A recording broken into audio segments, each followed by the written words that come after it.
Good morning.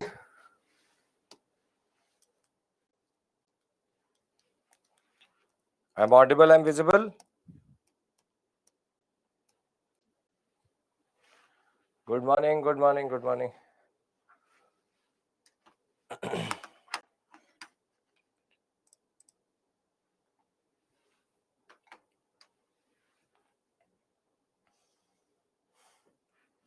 So we'll wait 2-3 minutes and then we'll begin.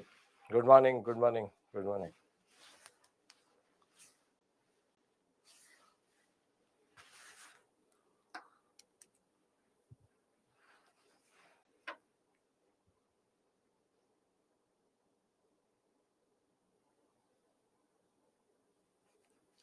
Good morning, good morning.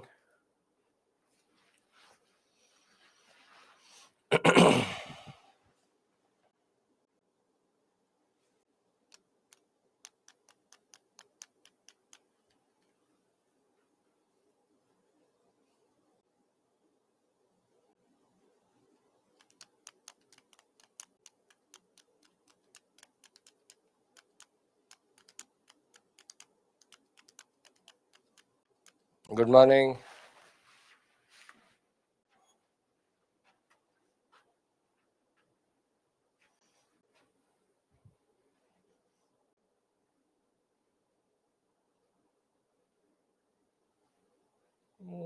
Kiru, if you want to, if not, not.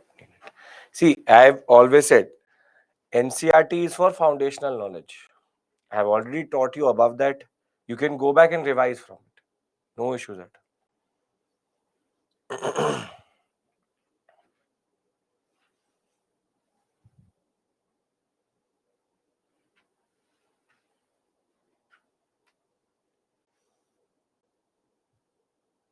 Good morning, good morning.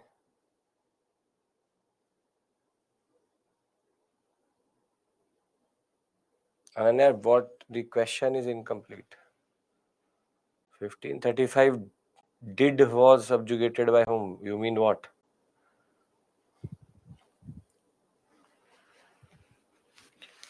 Good morning. Okay. So the agenda for today is that we'll start with constitutional development, two Indian Council Acts.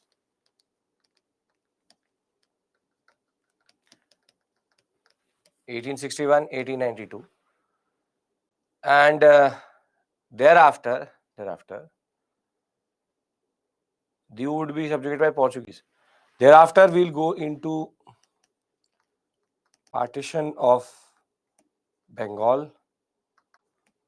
We'll have a formal discussion with regards to the extremists. Who are the extremists? And then we'll go into Swadeshi, Surat split, and then we'll do previous year questions, mains. Previous questions, mains. So that is the agenda for today. So we'll start with Indian Council Acts. We'll go to extremists, partition of Bengal, Swadeshi, Surat split, and thereafter the previous year mains question. Portuguese Ananya. The most important discussion here is Indian Council Acts, and then this set.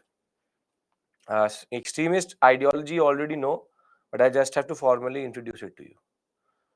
So, yes, good morning.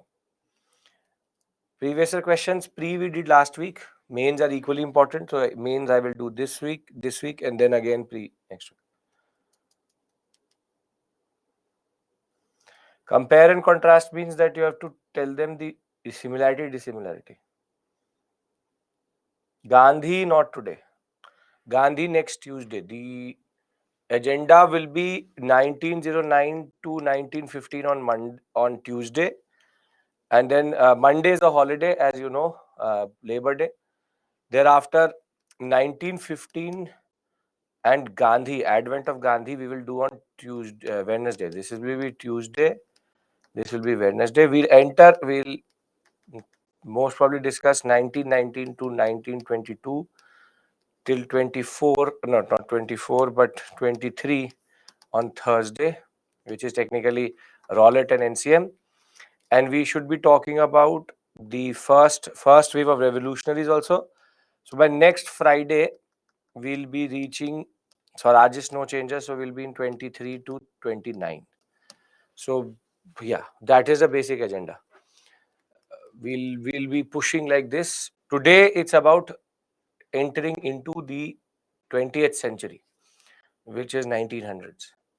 But yeah, advent of Gandhi here, 1909. We'll start with Morle and then go in till Home Rule League, and thereafter advent of Gandhi, South Africa, and till Champaran Kheda, Ahmedabad. Thereafter Rowlatt Satyagraha 1919 to end of NCM Chauri Chora, and thereafter Swarajist no changes till the Deepavali Declaration of Irvin. So that is the basic agenda for next week. This week we'll do this. If everybody is here, can we begin our discussion? Constitutional development. Yes, great. So, as I said, today's agenda first, the concept of constitutional history. We previously done a set, we have to now take it forward. So, as of 1860, we need to first understand what is the structure. What is the structure? Then we can only understand the change. So, the change is that Shakib, you're in the wrong class. CSAT, I'm not teaching. As of 1860s, you have the following structure. The Secretary of State plus 15 members together called the India House. He operates in India via Governor General and Viceroy, and he thereafter has Governor of Bombay, Governor of Madras, Governor of Bengal. He has his own, what we call as Legislative Council and what we call as Executive Council.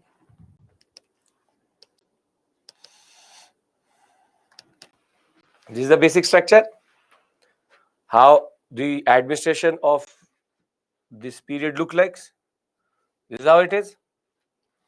Now,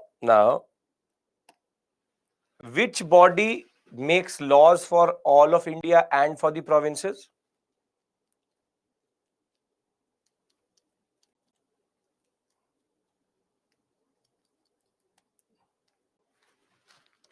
Very good.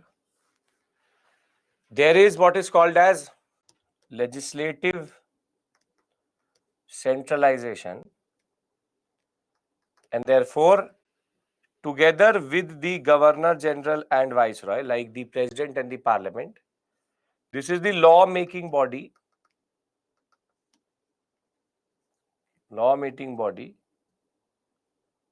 of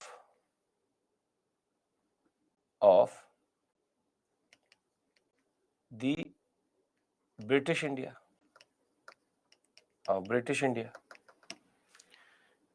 So the Legislative Council first makes the laws, and thereafter the Governor General and Viceroy approves it, and therefore it becomes a law.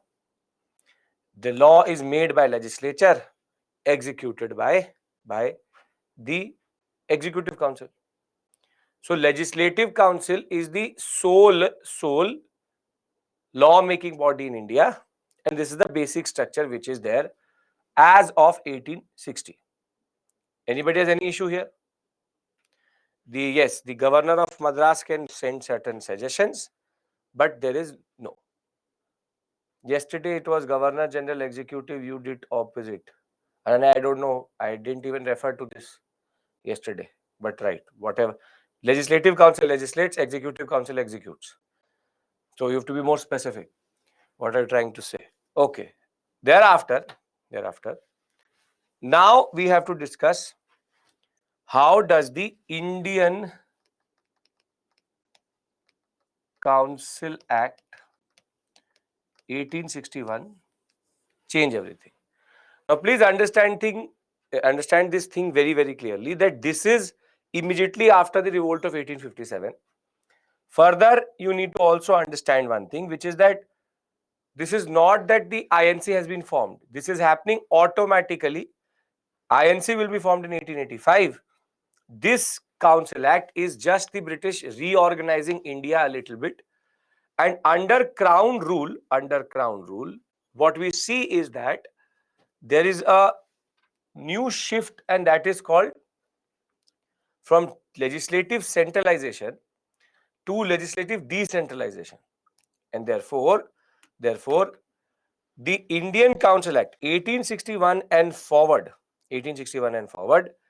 there is a proper movement for what is called legislative decentralization, wherein power will be disbursed back to the governors of the provinces.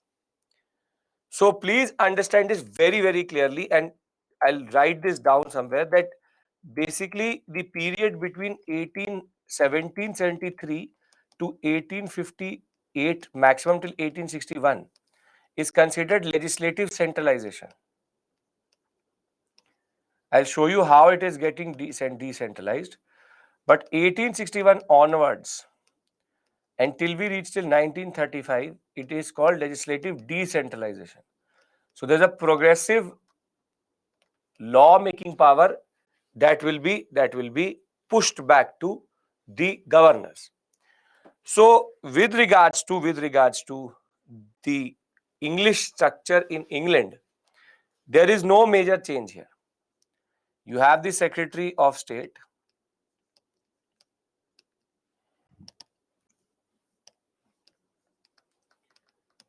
plus his 15 members, together called the India House. This doesn't change. Thereafter, you have the Governor General and Viceroy.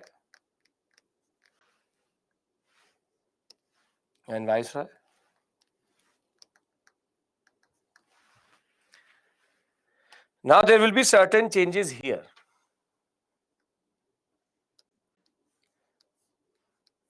In the Legislative Council and the Executive Council, the first major change is that in the Legislative Council, 3 Indians will be nominated by the British for the first time. Meaning, for the first time, 3 Indians will be nominated to the Legislative Council. But ironically, they all were proper loyalists, Raja of Bihar, Raja of Patiala. So it was proper. Sir Dinkar Rao, proper loyalists were there. So you have the Maharaja of Patiala, the Raja of Banaras, and Sir Dinkar Rao. All three proper loyalists. So it was just a drama which they actually doing. Thereafter, in the Executive Council, it introduces the concept of what is called portfolio system. Portfolio system, where when there is an election in India, after the election, when the media says that portfolio distribution is going to happen, what does that mean? What does that mean?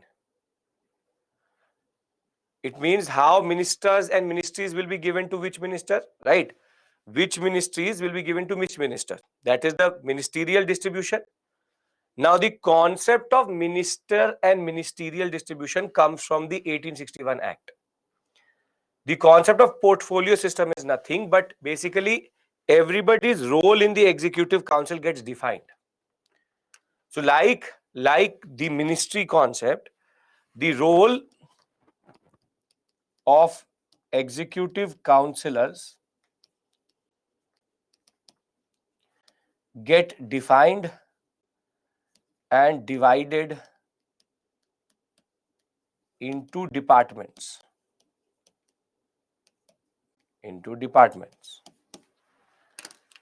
So very simply, Komal, we're doing constitutional history 1861 and 92.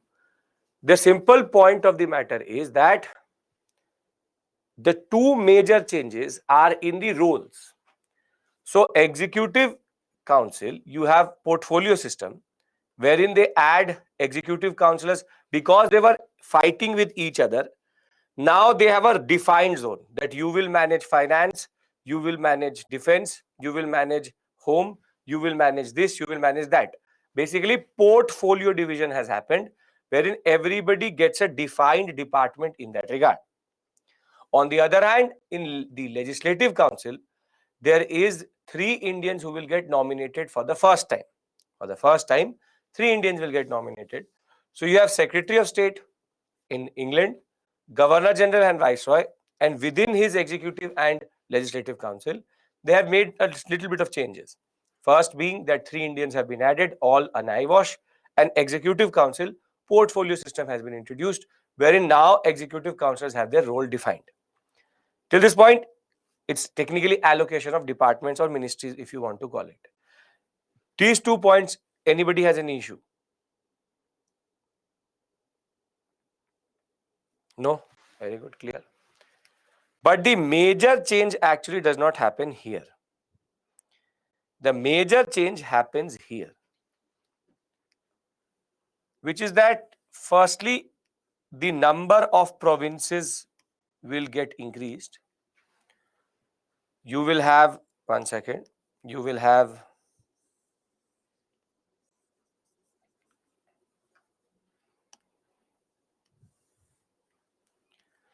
you already have Madras, you have Bombay, you have Bengal. Are Indians in the portfolio system? No. No Indians here. No Indians here. Executive Council, no Indians. All Europeans. You had these 3. Now 3 more are added. You will have a new one which is called Oudh, nothing but Awadh. Thereafter Punjab and the northern or the northwestern province. Northwestern province. Punjab is Punjab, northwestern province is nothing but Pakistan, Afghanistan part. So there will be now an expansion of the what we call as provinces, and each of them will have their own governor.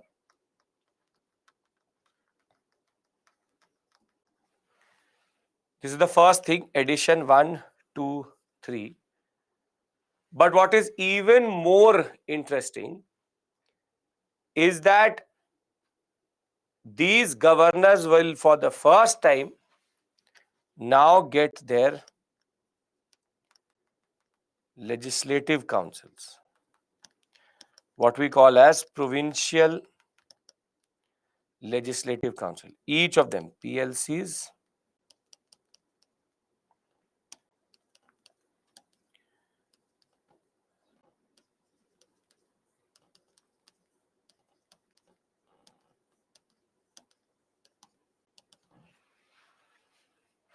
this is called what? This is called what? When you are giving the law making power back to the governor. What is it called? Legislative decentralization. Very good. So the third change is here. These are the 3 major changes under Indian Council Act of 1861, wherein you have 3 Indians who will get nominated to the Legislative Council. You have 2 Indians who, rather, the second is that the portfolio system which is going to get introduced at the Executive Council level, and thereafter the legislative decentralization.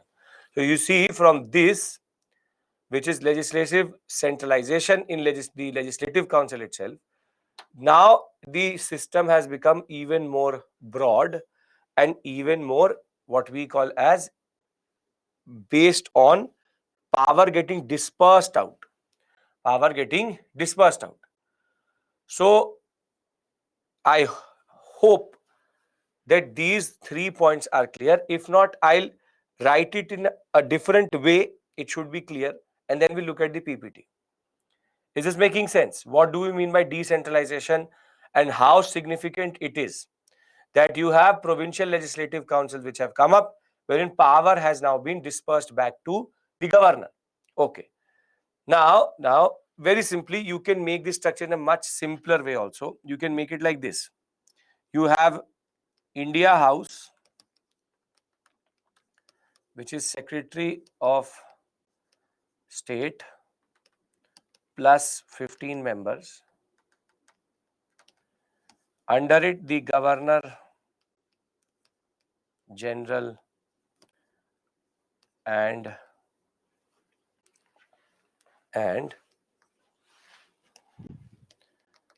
Viceroy of India.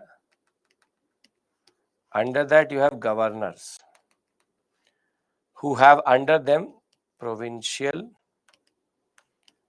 legislative councils. These governors include Madras,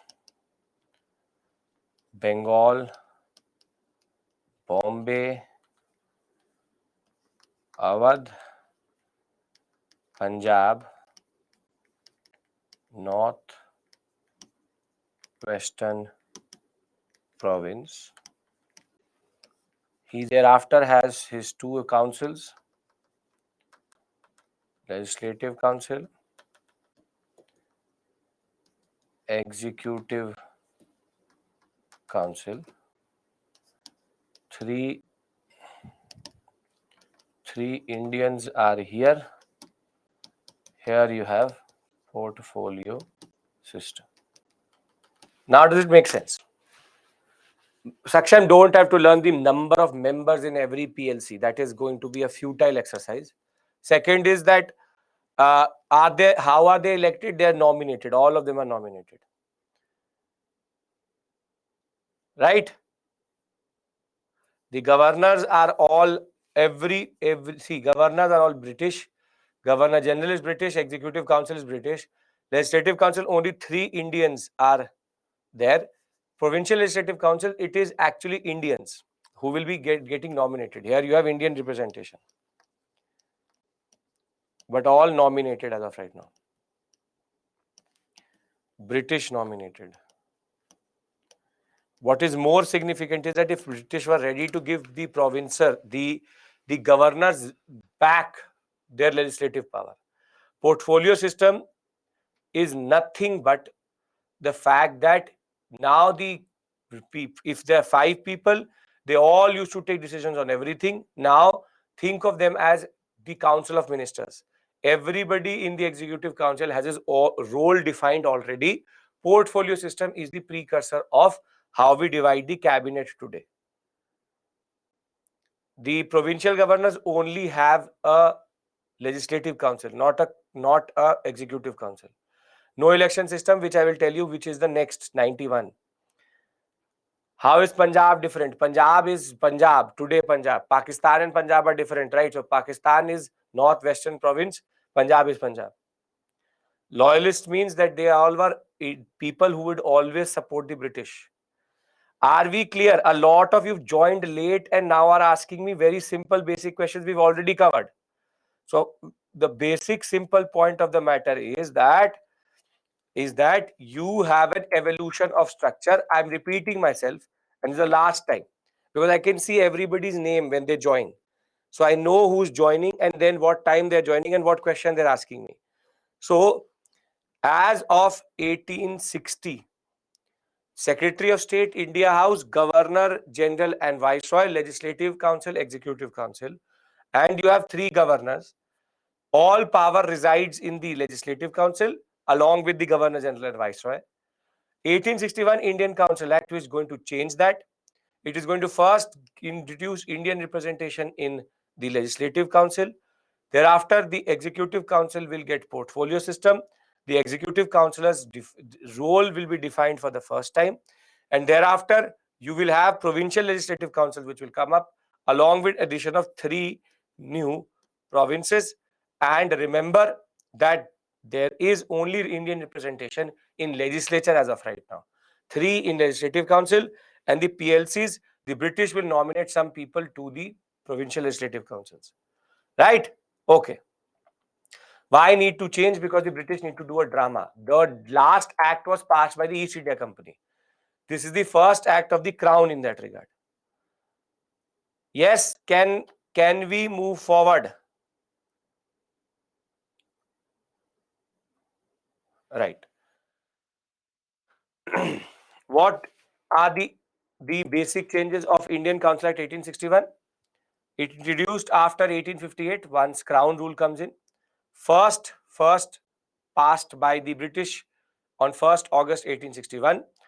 Process of legislative centralization was still there till this act was not there, and this act will reverse this. It will technically reverse the concept now. What will happen is that there will be an expansion of Viceroy's Executive Council. Does not really matter to us. For the executive functions of the council, a 5th member was added, but in the Executive Council, portfolio system is going to come. So all of these 5 men have their own roles defined.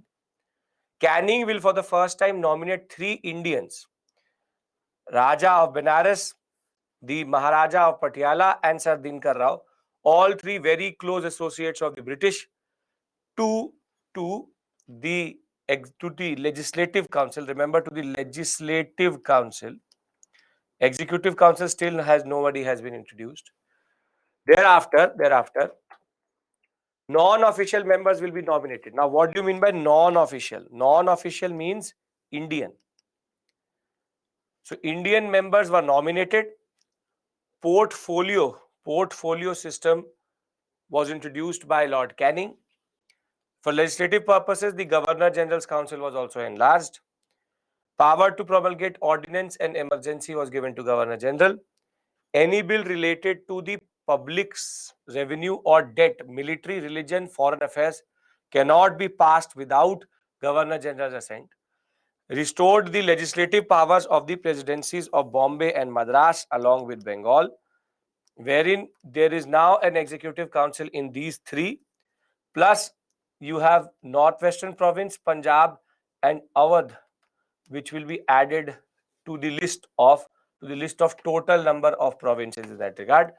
And Calcutta or Bengal Legislative Council had a lot of power vis-a-vis, because it was at the end of the day the capital. But still, the Central Legislative Council was very, very important. So, what is the important concept? For the first time, Indians are going to get associated with lawmaking. Indians were nominated, so there's no provision of proper inclusion of Indians based on their election from us. Limited role of legislative councils, though this new concept was important. Allowed for decentralization of administration. Thereafter, power of the ordinance given to Governor General. No representative body. Portfolio system was important. Mostly the Indians were either big zamindars or Indian princes, basically loyalists related to India. So before I go to the Indian Council Act of 1892, is this total concept clear? The structure. Yes. You just have to remember the basic changes. Portfolio system, 3 Indians, legislative decentralization. Right? Okay. Now the context for this act, 1892, is very, very important. Why? Because INC had already been formed. You had the Northwestern Province, Awadh, Bombay, Madras, Bengal, and the Central Legislative Council, all having certain seats which are there. So now 1861, there's a this act comes in. Thereafter 1885,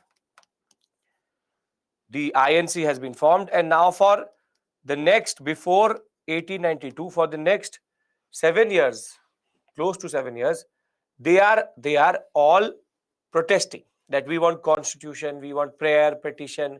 So PPP is working here, prayer petition protest, and the INC had a lot of hopes with the 1892 Act. So the basic point of the matter is 1892 Act is considered the moderate results of the moderate effort, that moderates at this point of time are pushing through prayer,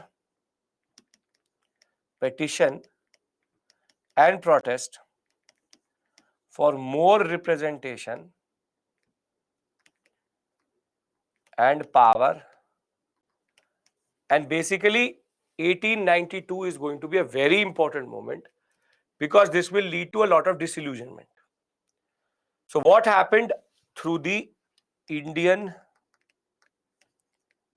Council Act 1892? See, Indians were there in the provincial legislative councils, but they were nominated by the British. They were nominated by the British. Everybody here is getting nominated by the British. All Indian elements are nominated by the British itself. So the Indian Council Act of 1892, it fundamentally does not change anything. You have the India House,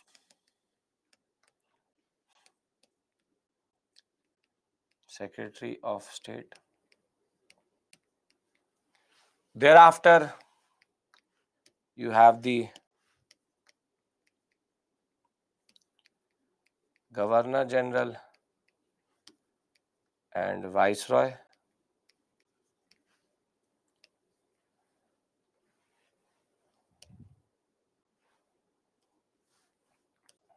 And then you have the governors along with their legislative councils.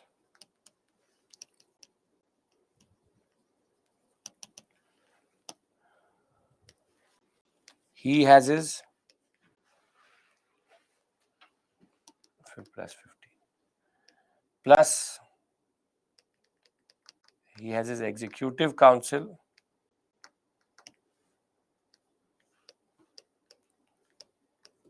and he has legislative council. This will be called Central Legislative Council. That will be called Provincial Legislative Council. Now, here you have Governor of Madras, Bengal, Bombay, Awadh, Northwestern Province, and Punjab. Now, please pay attention.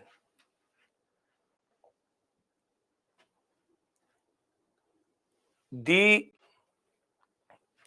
only change which was introduced was that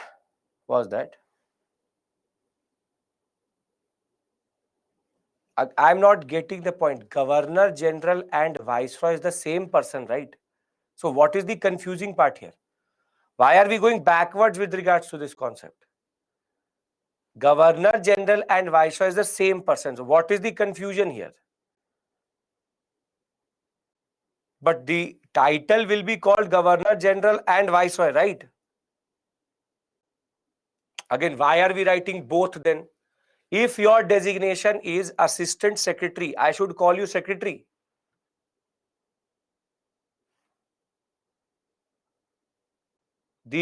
Either you are not there or you are just, if the designation is Governor General and Viceroy, why should I write only Viceroy?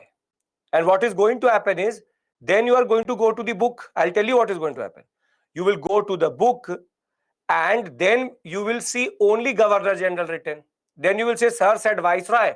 I say Viceroy, and Governor General is written. Because for all legislative purposes, it was never mentioned Viceroy. It was always said Governor General and Viceroy, or Governor General. So I don't get it how we can confuse something which has already been understood. So don't start to add things. The the only change in that regard, again, but both are different person. Who said who different person? Lord Canning is Governor General and Viceroy both. If I am called the CEO and the COO of the company, then am I not the same person? Who told you these are two different people? Did I say that? Then why are you presuming these are two people? Isn't this already accepted that I've been saying the same person?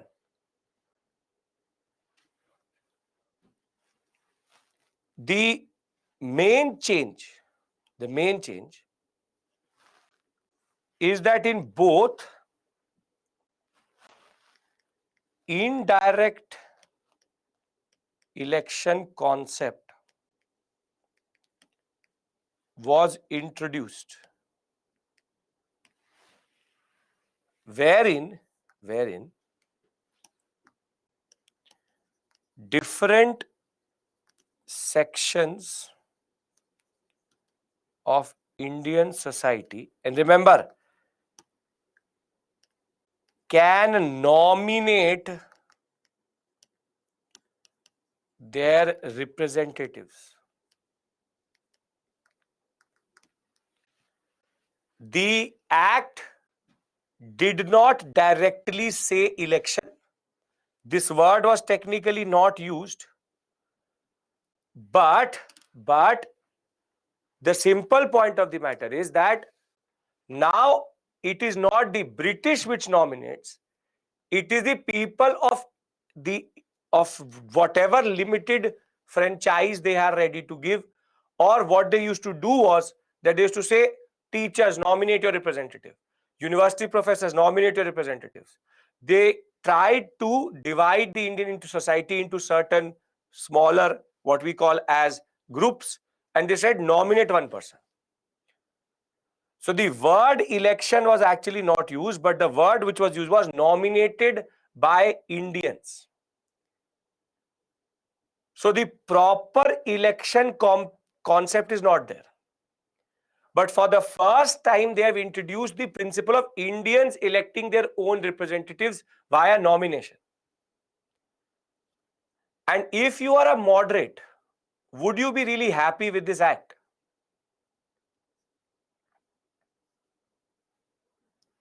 No, because there is no fundamental change. There's nothing. And moderates, INC can send one person to the council maximum. So the point was that previously, the British nominated the people Indians into Provincial Legislative Council and Central Legislative Council, mostly Indian loyalists. Now, Indian groups of different set, in a way, local representation for the first time was allowed. So you see, it says very simply, rising wave of nationalism, principle of election instead of nomination. But this election is still based on indirect election. Reforms to legislative councils. Now you see, official majority maintained. Official majority maintained means what? British are more, Indians are more. Which is more? British. Very good. So official majority means British are more. Non-official majority would mean Indians are more. Allowed members to ask questions. Principle of representation comes through. Legislative Council were empowered to make new laws and repeal old laws with permission of Governor General. Made a limited and indirect provision for the use of election in filling up non-official posts in central and provincial councils. No use of the word election. Number of Indians were increased. Limited functions. But in a way, it will disillusion everybody, and that will become the context for the concept of what we call as extremists. So though the number, you don't have to remember the number, but the number of members are increased. All of these members are nominated, but now nominated by Indians. Nominated by Indians. So as an act, it is generally considered a major disappointment for the moderates. So before we go to extremist Swadeshi, Surat split and rise of communal consciousness, let me summarize what we've done vis-a-vis these two acts. We have done 1861 and we've done 1892. Both are called Indian Council Acts.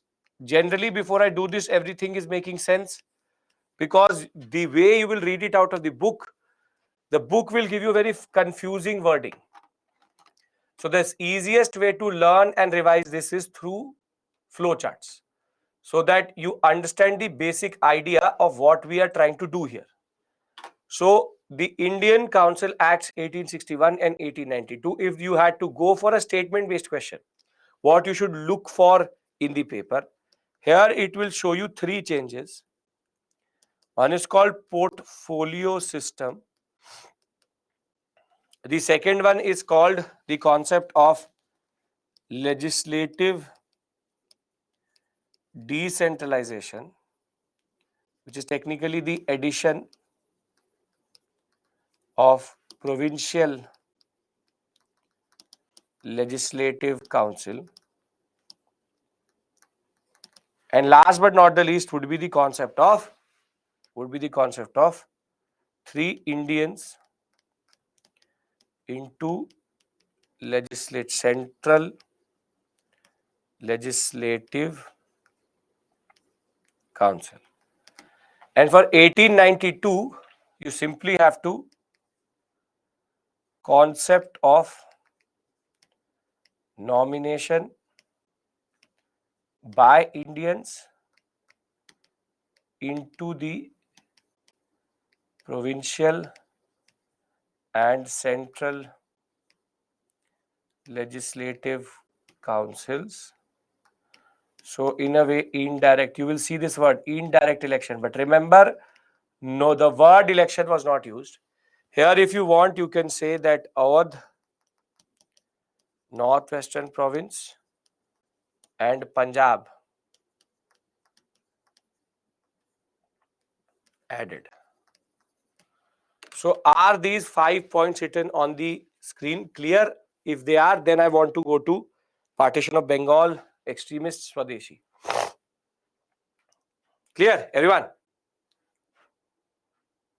Come on.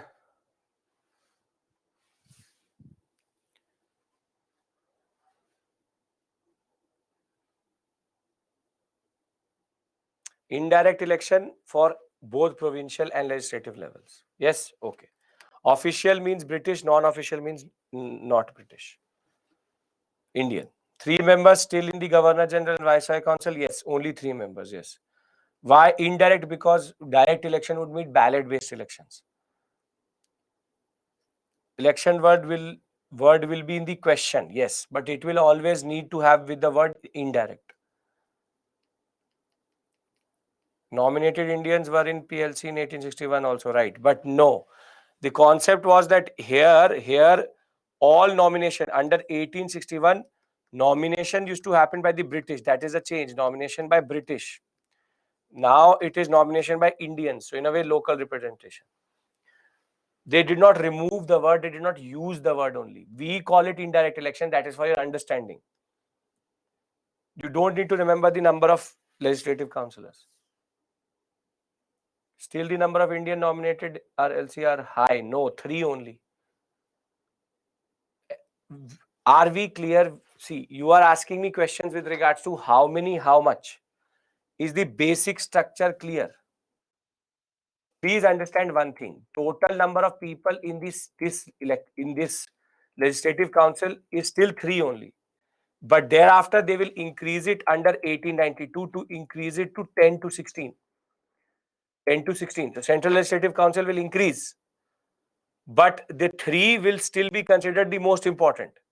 But for you, the number expansion, enlargement, these are not of any importance to you, because this will keep on increasing as we go on. It will become 67 later. You need to understand in the examination, these are the 5 points on which they will ask you questions.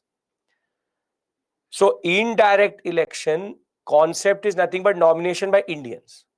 That is it. So portfolio system, the concept of ministries, legislative decentralization, addition of provincial legislative council, 3 Indians into legislative council, Awadh, Punjab and northwestern province added, concept of nomination by Indians into both these councils. Number doesn't matter to me, because that is too minor detail to remember for the examination. Are we clear? Can we move on? Moderates would be sad. Yes, they would be extremely sad. Okay. That is Raghav the point. All increase is an illusion, because there is no power only to the legislative councils. Okay. Now, see, constitutional history, important part of your understanding. One, we've done 2 Indian Council Acts today, which is Indian Council Act 1861, 1862, 1962, 1861, 1892. Tomorrow, on Tuesday, when I will meet you, we will do first thing is Morlemento reforms, which is again Indian Council Act. You need to keep track of the changes. I will only move forward if you agree that we understand this structure and the basic concept itself. Because this will keep on changing. Separate electorates is going to come very soon. We will see that. Moderates happy, not happy, we will discuss that. Are these 2 council acts clear? You will be able to do statement-based questions on them. Yes, okay. Now, we enter the next zone. So, moderates had been dominating the INC politics for quite a while now, since 1885. And in 1892, you get the Indian Council Act.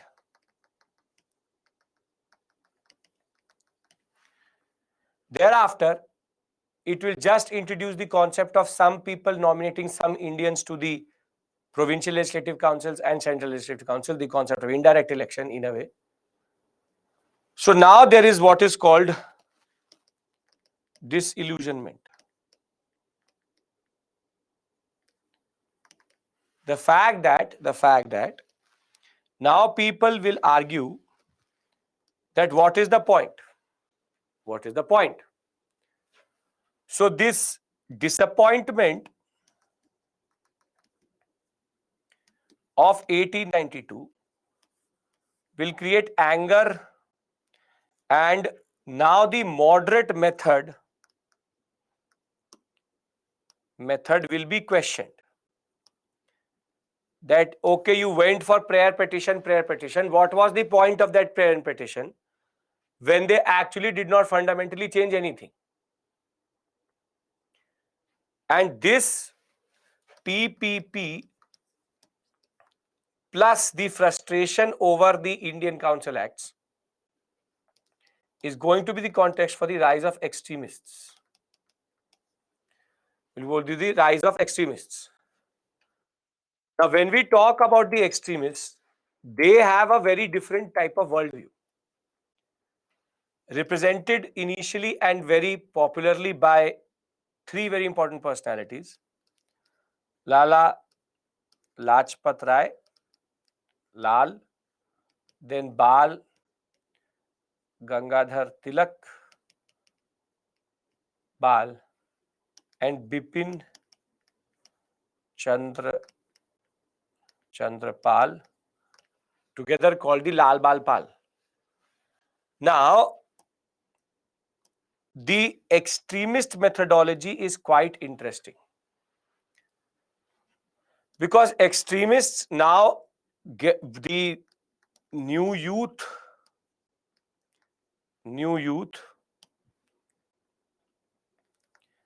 after getting educated by English education, they have a new spirit for freedom, and their understanding is very simple. Do not need to reform colonialism. Do not need to reform. There are two spellings which you will see. This Bipin is written like this also. Bipin Chandrapal. Both spellings work. It is on how you write it. One is Bengali spelling, the other one is English spelling. Bipin Chandrapal. Same person. So do not need to reform colonialism, but reject colonialism. They very simply say that we want Swaraj, which is self-rule. The extremists were very, very straightforward. They said that we have no faith in the British. We have no faith in the British. No faith in the British. They are looters and they will always be looters. We have no faith in the British and we want to develop our country independent of the British. Basically, we don't want the British here only. This is a very radical idea for 1905 when the extremist phase starts, because before this everybody is talking about the concept of reforming. It's about rejection. We don't want you here only. And this is based on the frustration of the moderates. But as we noted, the moderates are the reason why the extremists exist. And the fact of the matter is that between 1885 to 1905, in these 20 years, the basic point of the matter is that India was now maturing. India was now maturing and was becoming more and more assertful about what it wanted. So, by 1905, the moderates had exhausted their historical role. However, they will still control the INC. Their politics to persuade the British to introduce economic political reforms was now more or less redundant. The British Indian government was also hostile towards the Congress even when it was moderate. And the fact of the matter is, when the government told the Congress only to take social questions, and the Congress said, no, we will take political questions also in 1887, thereafter, as it is, even when they were moderates, Dufresne used to say that the Congress is just a microscopic minority, that it is a factory of sedition. The Secretary of State said the Congress leaders were double-sided character, seditious. The English never ever trusted the Congress even under the moderates. So what was the point of the PPP when the British are not ready to even believe you? So very simply, the dissatisfaction with the protest, prayer and petition, there was a growing self-confidence, growth of education, and the more the British pushed their Western culture, the more we resisted. And the tipping point is going to be the reactionary politics of Curzon. I'm going to discuss this with you. All when you bring it together, you get the extremists. But the main reason for the rise of the extremists is frustration with the politics of the moderates. The moderates are more or less generally now redundant, but they still control the INC very closely.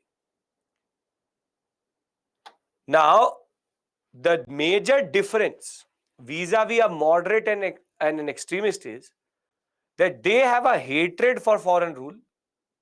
They believe that there's no hope which is there. And they said direct political action is needed, national movement is needed, personal sacrifices are needed. But the fact is that we reject colonialism because we don't have any faith in the British generally. That we don't want to play with the British. We don't want to play with the British. We just want to reject them. So in order to give you a basic comparative understanding, reactionary politics I will discuss with you. Wait for that. Who are the moderates and extremists? They believed legal methods. They believed in boycott and mass movement, which I will show you Swadeshi. They wanted change in the system through constitutional reform. They wanted Swaraj and people getting involved, mass mobilization. Thereafter, social basis zamindars, upper middle class, social basis educated middle class and lower middle class, the people who want change, believed in the providential mission of the English in India. This is the civilizational mission, that they will develop India. They rejected this as an illusion, that the British will never ever do anything in India which is actually going to develop it. Further, moderates wanted everything to be Bengal centric, extremists wanted all India movement. Ideological inspiration is Western thought, but our inspiration is, extremist inspiration is Indian culture, Indian history, Indian symbols. Loyal, they believed, and this is the interesting thing, they said the British crown is not worthy of Indian loyalty. That these Gore don't deserve an Indian to be loyal towards them. So movement should be limited to middle class intelligentsia. They believed masses were ready, people were ready. Gandhi is neither a moderate or an extremist. Gandhi is Gandhi. Now, so after this discussion, he's satyagrah. After this discussion, if they give you a question, differentiate between moderates and extremists, why extremists rose, all of that can be answered by you. I've given you the table itself. So before I go into reactionary politics of Curzon and now pivot into this whole sector, are we clear about Indian Council Acts? Are we clear with regards to the extremist ideology? As I told you, extremist ideology is generally generic. It's generally generic. It's all generic. Yes? Come on. Okay. Moderates way was PPP. I will tell you what is the extremist way. Don't worry about that. Moderates consisted of loyalists. Yes. Not loyalists properly, but people who believed in the British itself. Yes. Understood? Great. Perfect. Now there's a timeline I'm going to make, and this is now going to become a very standard feature of our discussion. So please pay attention. This is the time period which we are traversing. Now there are two things which I do. See, I can give you timeline in the end. I can give you timeline in the beginning. Though I always give it in the beginning, because there, in a way, you get a trailer of what is to follow. You take 2-3 classes with, meaning now we are not in the national movement phase, and we can tweak it if you want to. If you want to get the timeline later or first, you are not in the position to do that right now. But the basic point of the matter is, now we'll play with timelines. For example, wherever we start our discussion, I will give you a timeline. so that you know what are we covering, what is the basic time period, what are the basic thematics we are covering. But the only rider of giving it first is, I will obviously write everything first. So you can't say, sir, what is this, what is that? Because obviously I have not taught you. So what I'm trying to do here is, I'm trying to now give you a trailer of what is to follow, and then we'll go into it, and then we'll come back to the timeline again and revise. This is going to be the structure. You need to know what is happening in class. This is the basic structure which we are following. Timeline, which gives you a basic understanding or just a snapshot. We go and discuss the details, and then we come back to the timeline to revise. Because I don't want to give it in the end for a very simple reason, you go blind. If I don't tell you that what is the things we are going to cover, then everything is a surprise for you. So that's the basic point. You see, we can change it if needed. So it's your discretion. We'll see it later, right? Okay. As of right now, I'll follow the standard pattern which is there. Now, you have 1899, 1904, thereafter the year 1903 we can also add.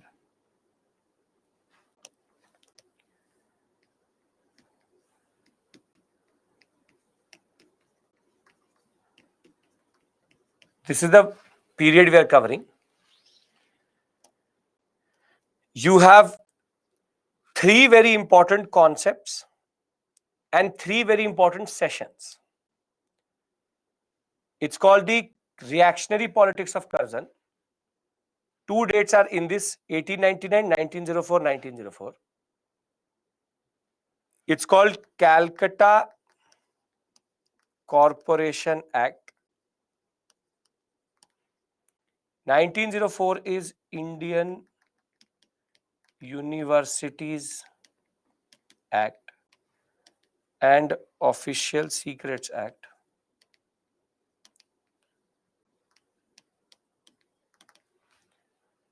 But the 1904 period is equally important because of the fact that there is a very important message which is sent by the Home Secretary to the Government of India. He's an ICS officer. Name is Risley. And thereafter, we'll talk about the partition of Bengal. This is the basic point I'm trying to show you. We'll talk about the partition of Bengal. We'll discuss the build-up. We will discuss everything. So we have to divide our whole concept into a certain way. So the announcement, this is called the announcement of partition of Bengal. This is called the Risley Statement. Thereafter, we have 1905, 16th October 1905, partition of Bengal. This is the starting of what is called the Swadeshi movement. And we also have three sessions which we have to very closely follow. First is called the Banaras INC session. 1906 is called the Calcutta session. In 1907, the very eventful Surat session. And there is called the Surat split, which I will discuss with you. This is the basic time period we are covering. Swadeshi movement will mostly start to phase off by 1907. Now, first what we need to understand is that why partition of Bengal? What is the concept of partition of Bengal? 1905 session is Banaras session. What is the concept? So there are three very basic questions here. Why partition? Thereafter, logic of partition. And then the reaction. then the reaction, which is nothing but Swadeshi. So if you understand, this is the basic time period we covered. We started technically in 1885. Now we are concentrating on this timeline. Then I would like to go into each of these events and build up the whole sector for you. Can we do that? Okay. Extremists will rise with the Swadeshi movement. Yes? Great. Now, see, the Viceroy before Curzon was canning. Now, Lord Curzon is generally considered problematic. He's not one person who everybody loves, but he's not the worst of the worst also. Can anybody name me the worst Governor General and Viceroy of India? Worst. Not Lytton, not Minto, not Ripon, not Dufferin, not Curzon. Yes, Pulkit, very good. Not Dalhousie, not Hastings, not Mountbatten. Yes, Priyanka, very good, Abhay. Great. Mandi, perfect. Good. See, there is a person called Lin Lithgow. Lin Lithgow. Saunders is not a viceroy. Lin Lithgow was in the very fateful period between 1936-ish, 36, 37 till 44, considered single-handedly the worst of the worst, because he was the reason why partition happened.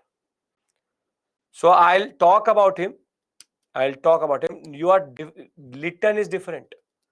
Lytton is nothing in front of Lin Lithgow. Lytton only did one thing, which is Vernacular Press Act and Arms Act. Lin Lithgow is the one who actually went into a very intimate relationship with Jinnah. Second wife, Jinnah was called of Lin Lithgow. Literally. And if Lin Lithgow was not there, Pakistan would never have existed. So we'll talk about that concept. We are very surely moving towards that period. So just to tell you, because a lot of people think that Curzon is bad. Curzon is bad, but not as bad as Lin Lithgow. Now, Curzon will introduce in 1899 and in 1904 three acts. And the first act is called the Calcutta Corporation Act. Now, Calcutta Corporation Act is considered that was a problematic act by Curzon. This is called the reactionary politics of Curzon, because it reduced the Indian representation in the corporation. Thereafter, he will introduce one more. You already know it, Indian Universities Act. Where have we discussed Indian Universities Act previously? Tell me the commission which was related to it. Indian Universities Act was passed after which commission? Come on, tell me. You know the name. You already know the name. Yes, very good. The Ray Commission. The Ray Commission had actually said that the Indian Universities Act is needed. Remember, wo hura ra. So the Ray Commission had argued that the appointment of all professors should be run through by the government, and power was taken away from the universities, from the universities. And at last is called Official Secret Acts, when it in again had concept of press censorship. press censorship. Together, these acts are considered problematic because it was technically trying to get something out of the Indians. But Curzon, why he was doing it was because of nationalism. So you have the Calcutta Corporation reducing the number of elected members from India, British majority. Official secrets, freedom of press is taken away. Indian universities, wherein the universities were now being cleansed of political revolutionaries and nationalists. But it is the 1903 partition of Bengal, which is considered the turning point for Curzon and for Indian history. And in a way, I would say that the British actually underestimated India when they actually announced the partition of Bengal. Now, the question would be, why Bengal? Why Bengal? Why are they playing with Bengal, or why are they trying to divide Bengal? And the reason for that is very simple. The capital of India at this point of time is Calcutta. But more than that, it is in no way the biggest province. It is in no way for administrative purpose, because Bombay presidency was 2 times bigger than Bengal, because it used to control from Sindh 2 parts of northern Kerala. Everything was called Bombay presidency.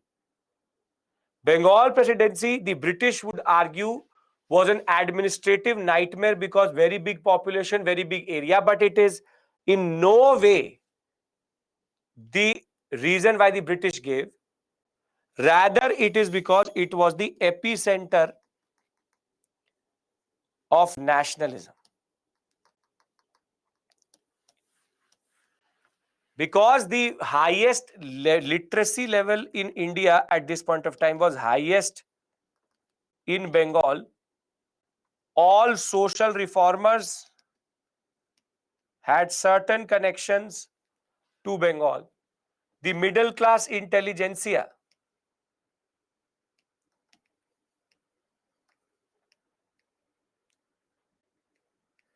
the middle class intelligentsia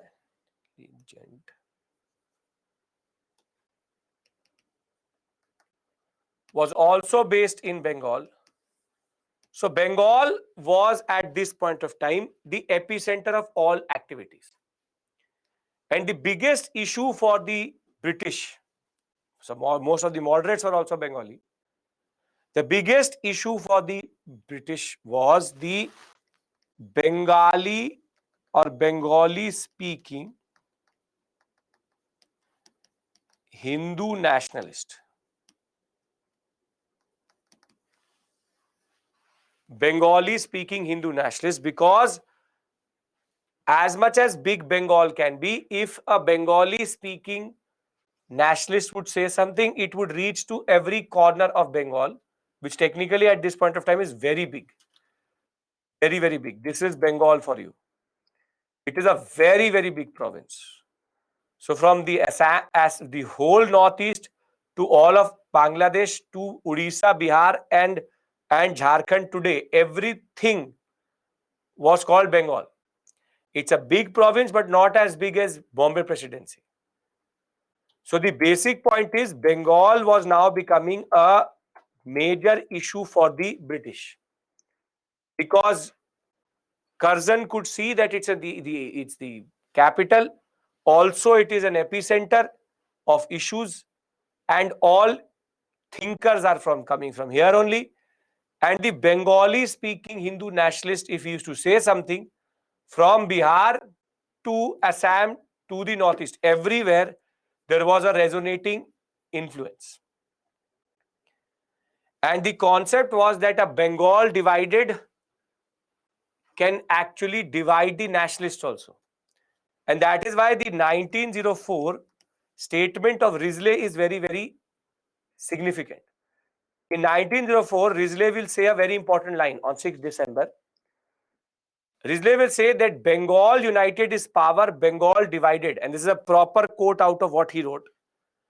United is power, Bengal divided will pull in several different ways.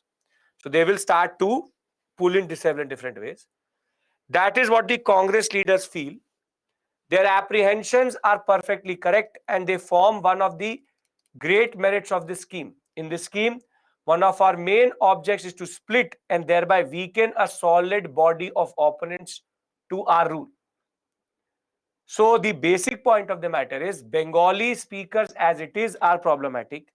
But because at this point of time, the Muslim Bengali, the revolutionaries are quite less. So therefore, the main body of nationalists are mostly Bengali speaking Hindu nationalists. However, that doesn't mean that there are no other languages in the Bengal presidency. And this is a very important point I want to discuss with you, and then I'll give you a break because I can't break in between. If you look at the map of Bengal at this point of time, though the majority speaks Bengali, if together taken, majority speak Bengali, there are certain Hindi speakers and Odia speakers also in this sector. So remember this point that Hindi, Odia and Bengali were the three languages which were there. But together taken, if from this point to this point if taken, Bengali is the most ubiquitous language or the most prominent majority language in this province.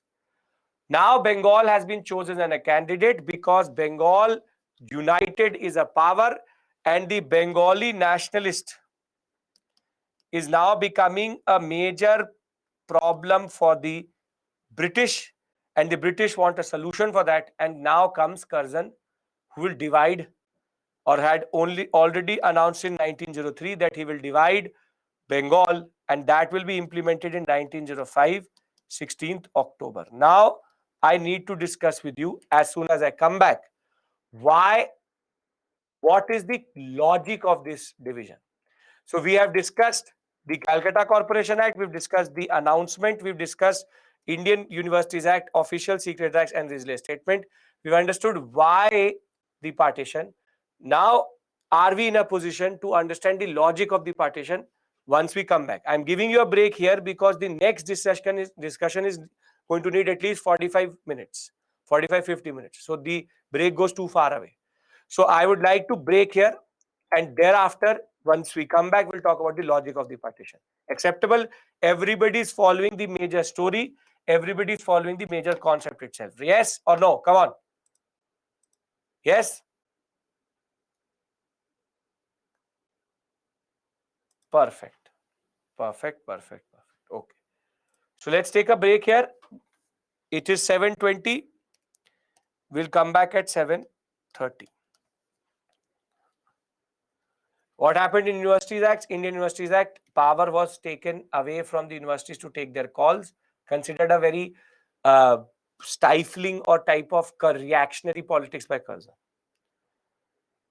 Okay, see you. You want to be on the timeline slide? I leave you on the timeline slide. 7:30 we come back.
Welcome back.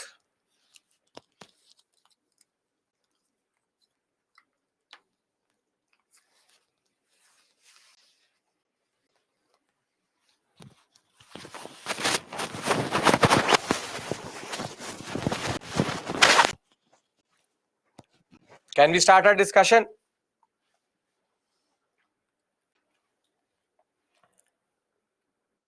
Okay. We have to discuss now partition of Bengal and Swadeshi. But we have now very well established that in 1899, Curzon shows that he does not care about Indian representation. That in 1904, we get two acts which again represent the same concept that Indian representation, Indian opinion doesn't matter. Risley confirms to us that when 1903 partition of Bengal was introduced, it was not introduced vis-a-vis the concept of uh, need for administrative reasons, but rather the concept of breaking nationalism. And now the concept is that how does the partition of Bengal work? How does it work? And how can it break Indian nationalism? What is the logic? What is the logic? Can we discuss the logic? Can we discuss the logic? Very good.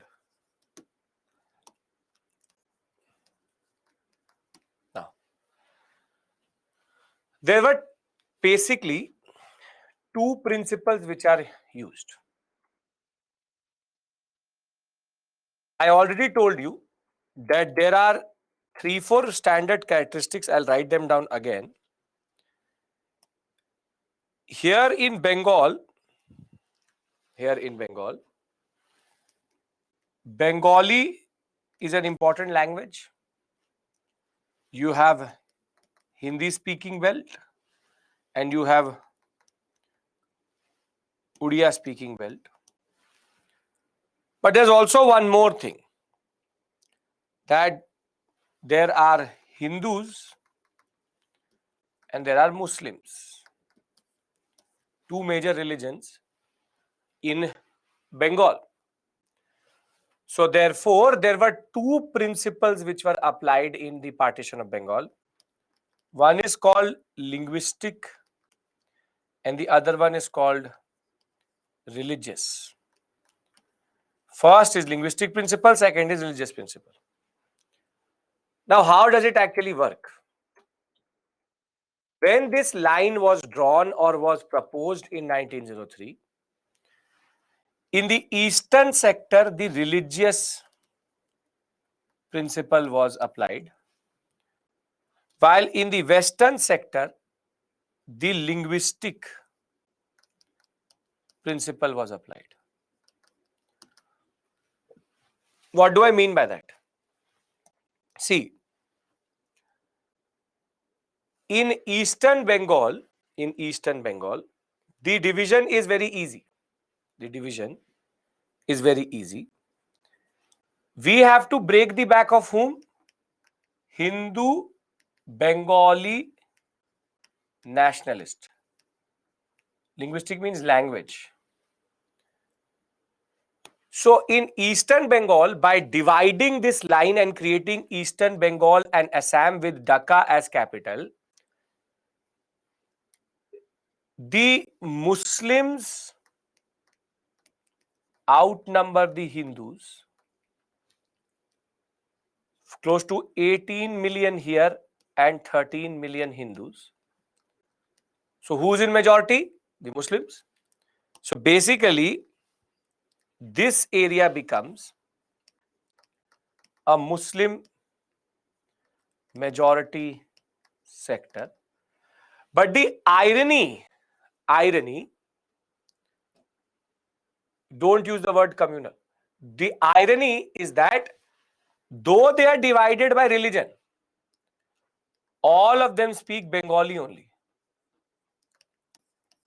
So the beauty of Curzon's mind is that here the Bengali language is not in minority, but the religion is in minority.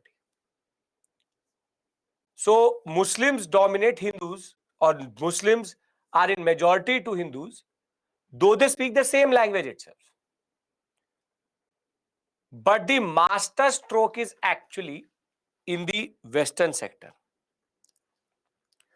In the Western sector, by drawing this line, there are only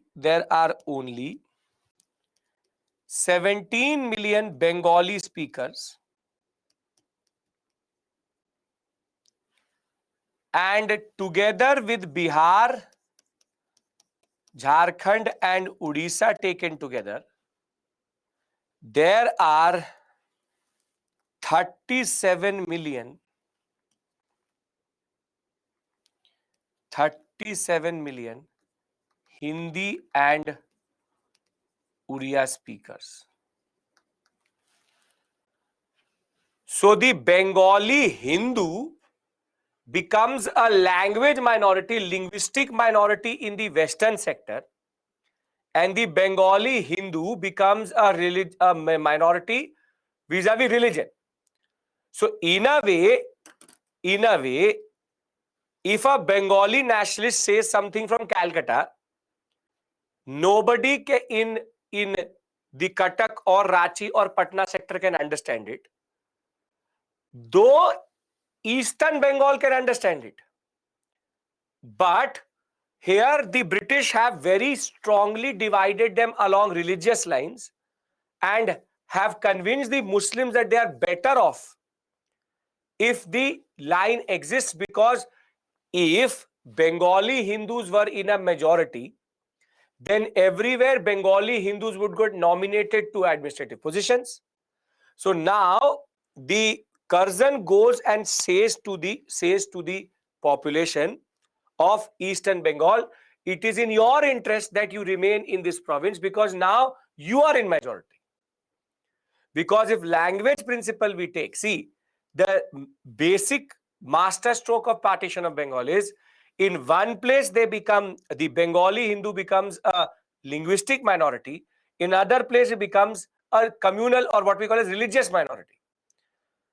So the basic principle is very, very, very smart that way. Very, very smart that way. It was to isolate the Bengali Hindu, so that at one place nobody listens to them because their interest is different, and the other place nobody understands them only. So this is the master stroke, that by dividing this line, even 2-3 kilometers up down, things would have changed. The simple point is, you need to break Indian nationalism. So you need to isolate the Hindu Bengali nationalist, and you do that by making him a minority in both the provinces created, and therefore it makes no sense to that population only what he is trying to say from Calcutta or from Decca. If you understand it in the map way, I can give you a more better representation, but it was more about the map, you understand the locations. Can I show it to you in another way? And I think it should be clear thereafter. Yes, but is this making sense? Is this actually making sense? That you have the concept of linguistic principle being applied to the Western sector, and thereafter you have the Eastern principle in the Eastern sector, or the religious principle in the Eastern sector. Therefore, there should be no doubt in itself that they need to isolate the Hindu Bengali speaker. So they isolate them in the Eastern Bengal sector by religion, and by language in the Western Bengal sector. It's not difficult. It's very easy. Curzon's mind was at this point of time actually working quite well. So he is creating the major obstacle for a Bengali Hindu to mobilize people. So I'll try to give it to you in a different way. It should make sense. See,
Okay. Now you see,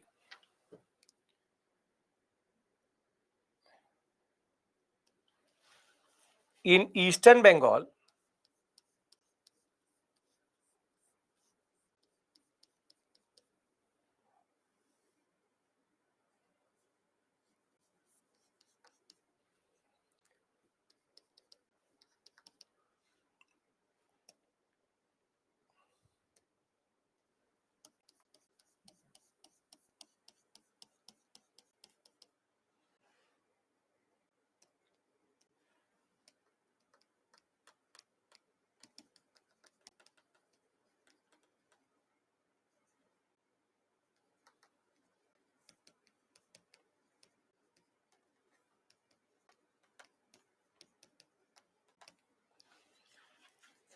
so though they speak the same language, they are divided by religion. On the other hand, here is the real game which happened. The game which happened was,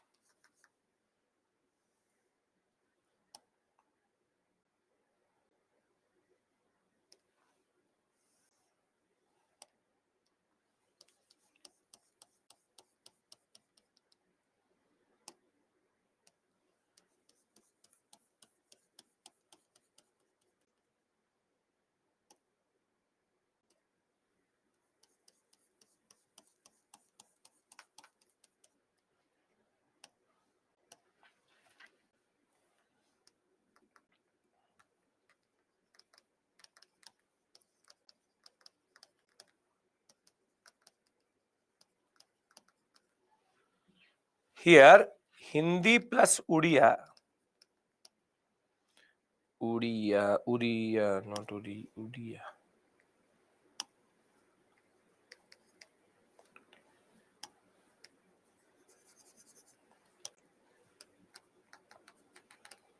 is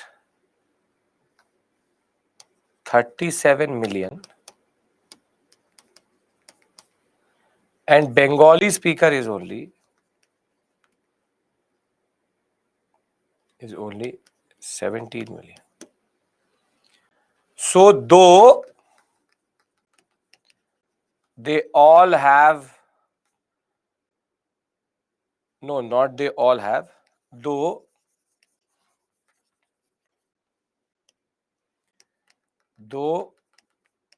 it's a Hindu majority province, but language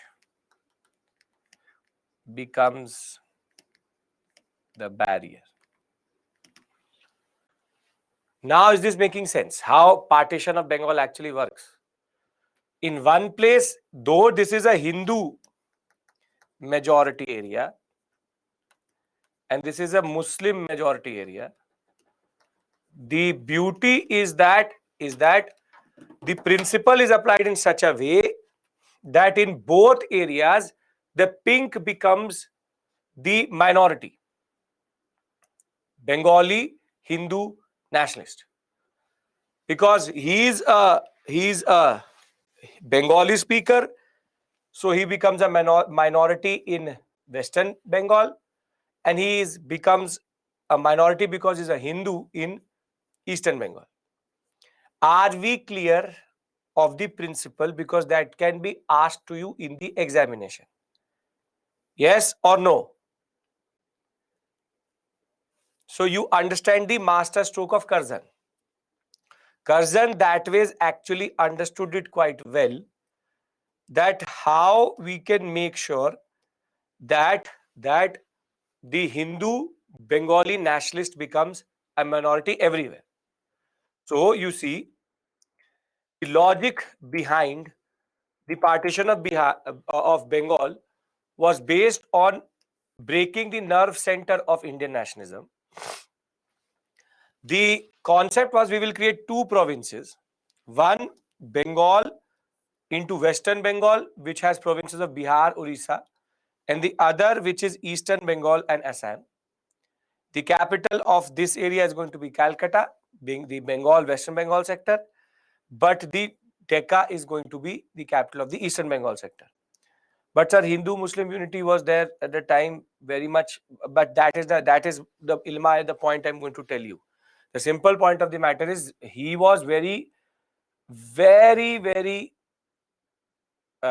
convincing that way, that he proved to the Muslims that it was in their interest to divide Bengal. Because he said that I will give you more representation in administration, I will give you more representation in bodies, and everybody wants employment. So the point was that he convinced the Muslim population that in a Hindu majority Bengal, you will never be able to get power. This is called divide and rule. That simply the British were the ones, and this is a very standard thing. In India, there was no antagonism between Hindus and Muslims directly at the local level. This was all cultivated by the British. The British cultivate this, encourage the Muslim population to say that yes, our interests are separate from the Hindus. This is not a thing which used to exist previously, but Curzon started it in that regard. Now, what was the intended consequence in that sense? On the basis of language, reducing the Bengali to a minority in Bengal itself. As in the new proposed Bengal, there would be 17 million proper Bengali speakers, but 37 million Hindi and Odia speakers. On the other hand, you have on the basis of religion, the concept is that western half would be Hindu majority. So though in this area, this is 42 million, this is total 42 million. But the problem is very simple. And the eastern half is 31 million, but in the eastern half, the Muslims are more than the Hindus. Therefore, the masterstroke of Curzon is use divide and rule, convince the Muslim population that it is in their interest to stay away and to stay in the eastern sector, and therefore the Bengali Hindu nationalist was now in a way gone vis-a-vis the British mind, but the consequence was totally different. So now if there's a question which says what is the concept of partition of Bengal and what was the logic of partition of Bengal, or they give you a statement based question on the partition of Bengal, you will be able to understand the issue and also identify mistakes if there are. Yes or no? If yes, then we go into Swadeshi, because that is the response of the people of India. Okay, I'll give you a question, don't worry. Right now concentrate on what is more important. Simple point is, if anybody has any issue, please ask me here, because this is a very fundamental concept in partition of Bengal. You need to know it properly. Can I move forward? Once you say yes, then no discussion with regards to principle should be there. Yes? Okay, perfect. So let's Jagdish, you didn't get the logic behind the partition. Did the partition not take place? The partition did take place. The logic, Jagdish, is very simple. Divide Bengal into two parts. One part make it Muslim majority so that the Hindu nationalists cannot say anything, and the other part divide it in such a way that Bengali speakers become minorities so that the Bengali nationalists cannot interact with the Hindi and Odia speaking population. That's it. Therefore, divide the province in such a way that the Bengali Hindu nationalist becomes a minority in both places. Right. Okay. Why Bengali language is a problem? Because Bengal is Bengali. Bengali are the majority speakers in that regard. Okay. Now, who played a role in now? You are asking me questions what are going to come. What I'm teaching you is there an issue. There should be no issue with regards to that. What we do further, what happened, what did not happen is a separate issue altogether. That I'm telling you. But as of right now, we understand the basic principle, right? That is the basic point here. Okay, no issues. Perfect. So, now 1903, 1903, it was announced that partition of Bengal will happen.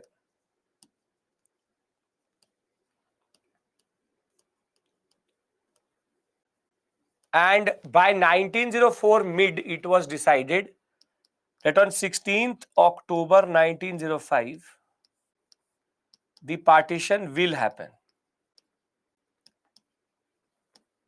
Will happen and will come into effect.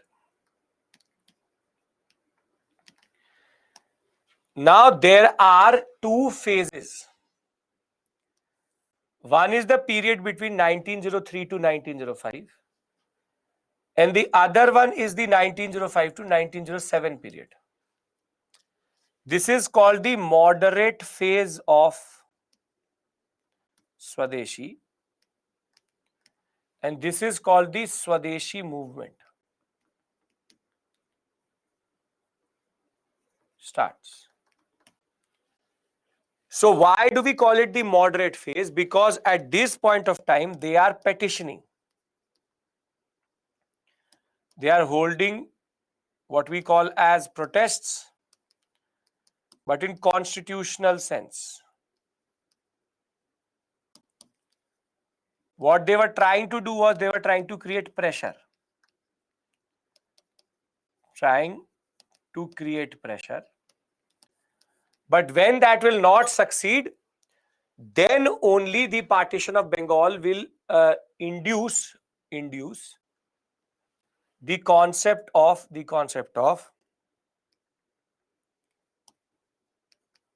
Swadeshi properly. Swadeshi properly. You see, the build-up is that there is multiple meetings which will happen, and there will be a certain sense of new leadership which comes through. So it was made in December of 1903 public that partition of Bengal will happen. The initial leadership will be given. By S.N. Banerjee, K.K. Mitra and P.C. Ray, and they will adopt the method which they already knew, which is petitioning the government, public meetings, memoranda, propaganda, pamphlets, and there were certain newspapers which were used quite a lot to spread the dissatisfaction with this decision. The Hitabadi, the Sanjeevani and Bengali, remember, you need to remember their names. The three newspapers in which the dissatisfaction or the disappointment was conveyed to the British. But again, this persuasion, pressure, whatever you want to call it, was not working because the British did not want to listen only. But the blunder which Curzon did was that he had not understood the scale of what could have happened or what was going to happen.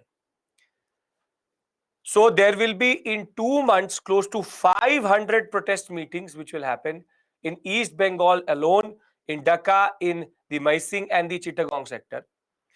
But also 70,000 people had signed petitions vis-a-vis the March of 1904. By January of 1905, there are meeting after meeting which is happening. 69 petitions were produced, 70,000, close to 50,000 people signing petitions and sending it to the Government of India and the Secretary of State. But the problem was that the outcry had no real response. So I always told you that every movement goes through its moderate phase. You see, this is the moderate phase. Between 1903 and 1905, they are literally petitioning the government year in, year out, day in, day out, that we don't support your decision.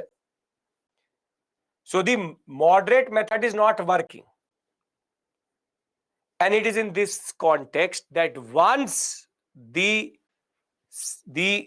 16th October date will be coming into effect, that the movement is going to transform into something totally different, and that is called the Swadeshi movement. That is called the Swadeshi movement. And the Swadeshi movement is a major moment in Indian history because it introduces a new set of forms and techniques of struggle. So, the outcry till 1905 is based on petitioning.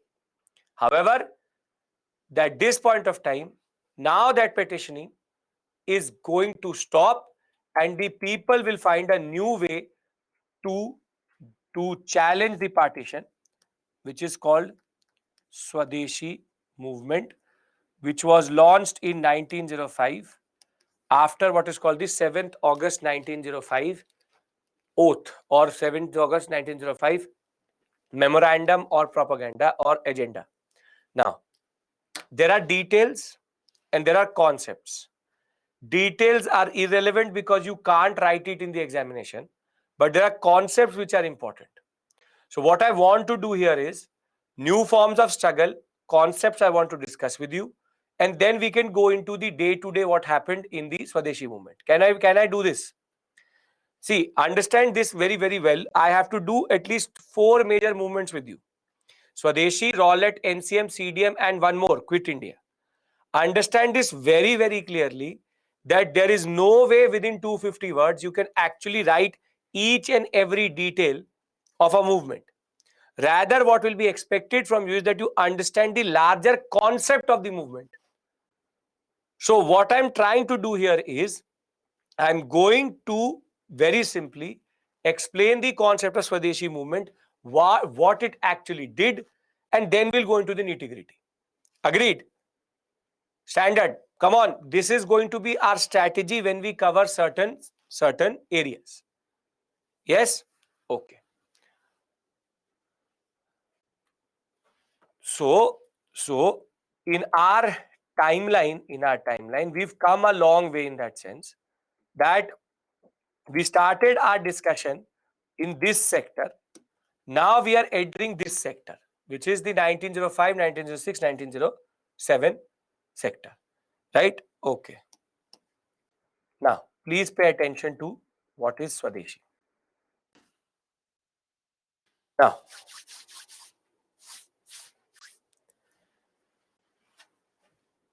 Swadeshi movement, people had done prayer petition, enough of prayer petition.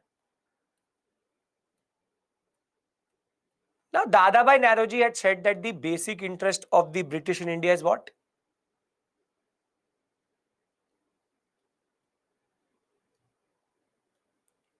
Is looting, economic. The basic interest of the British in India is to drain India, is to, in a way, use Indian economics to its interest. So the people said, okay, you want to loot, your basic understanding is economic, right? Okay, we will hit you where it hurts the most, wherein we will now do what is called as boycott. We will now do boycott. Boycott of what? Two things. English commodities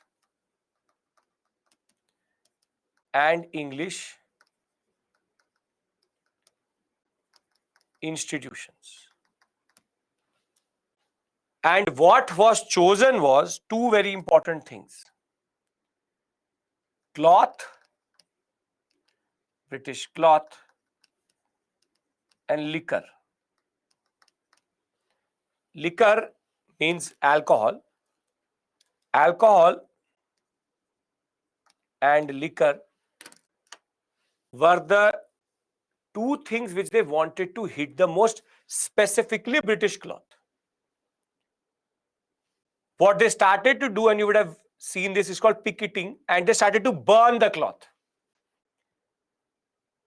They started to take the cloth, put it into the fire and burn British cloth. Any British cloth will be burnt. People refused to buy British cloth. Liquor shops which used to sell English beer, English wine or English alcohol was again boycotted.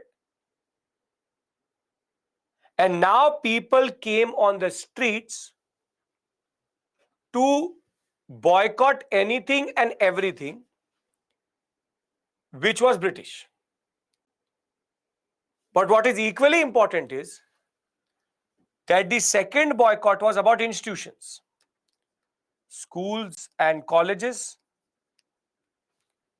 and English enterprises.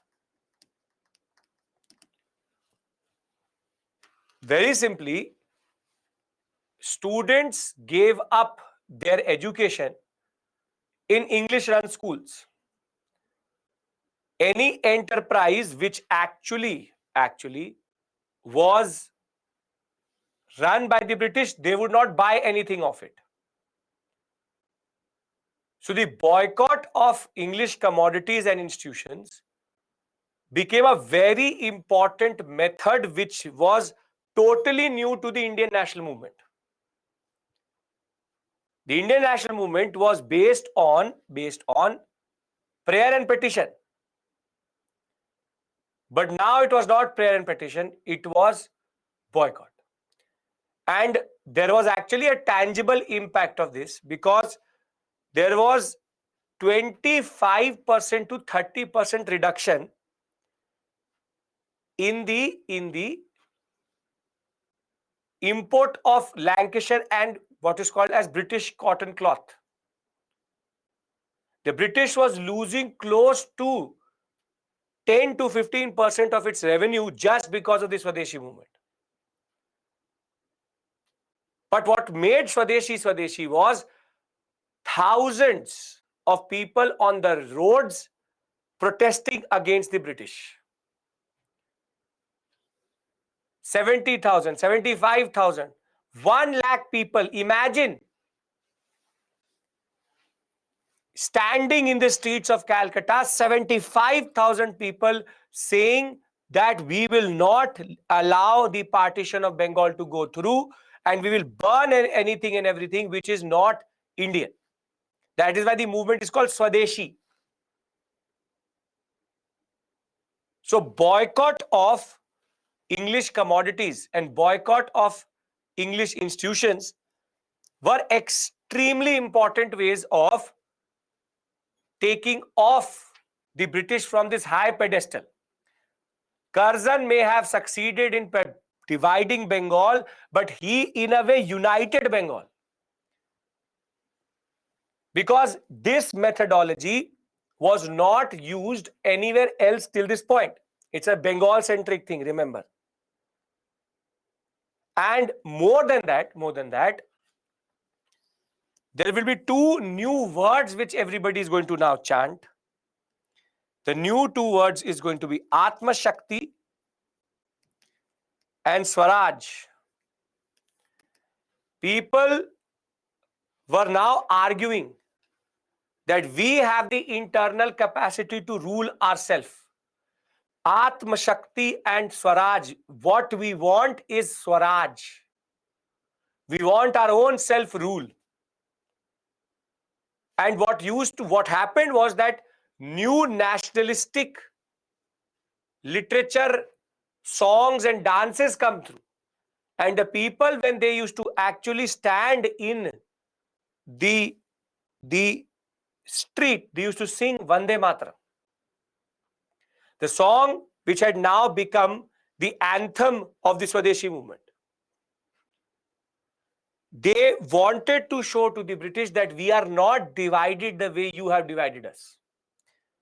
On the day 16th October 1905, Rabindranath Tagore said that East and West Bengal people should tie Rakhi.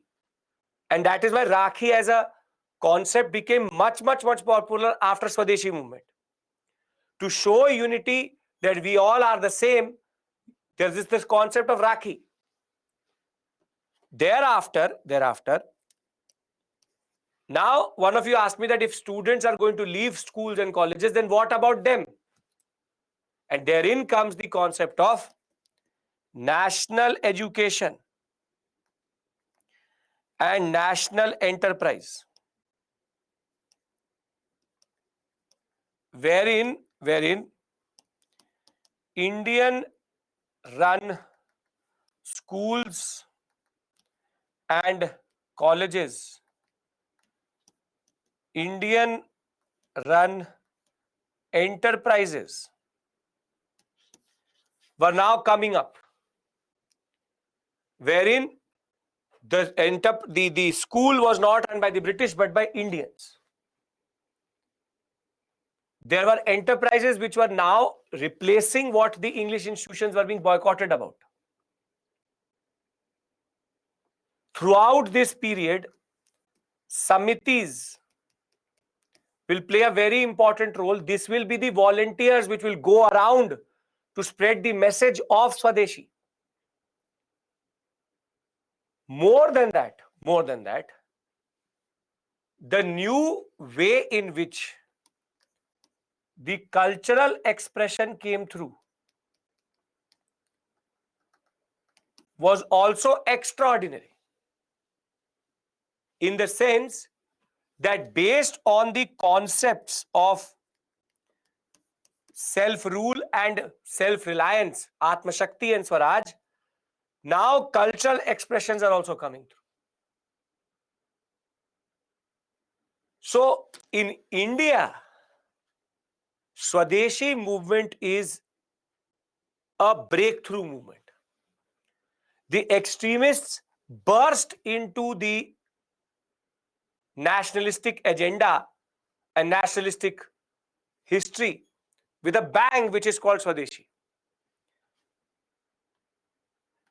Basically, see, if you take all of these together, you get what is called Swadeshi movement. You get boycott of foreign goods, popular festivals and melas will happen, which will spread the message. Self-reliance, Atma Shakti and Swaraj are going to become the new words for everybody. Because we are boycotting foreign goods and institutions, national education, Swadeshi enterprise will come.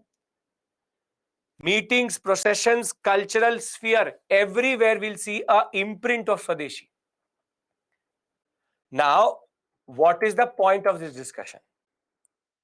The point of the discussion is that whatever points I've written on the screen are actually the points which need to go into the answer, which is that what are the features of the Swadeshi movement?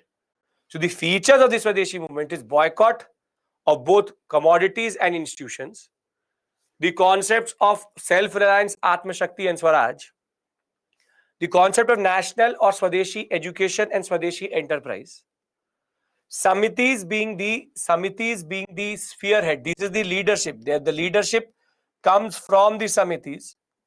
These are the ones who go around and technically tell about Swadeshi. We'll talk about INC's role. Keep it in the side. Keep it in the side. When we talk about grassroots level leadership, it comes from the Samitis. And there is multiple cultural expressions of what we are talking about vis-a-vis Atma Shakti and Swaraj. If you understand these 6 concepts, what we say as in principle, then I can give you the details and then we can again come back to the principles again. Yes? Yes? Okay. Second point is these new words, vocabulary, Atma Shakti, Swaraj, self-reliance and self-rule. See, on 7th August 1905, a formal proclamation of Swadeshi movement came in the Calcutta Hall. The movement, hereafter sporadic and spontaneous, now had a new energy within it. After prayer and petition, everything goes away.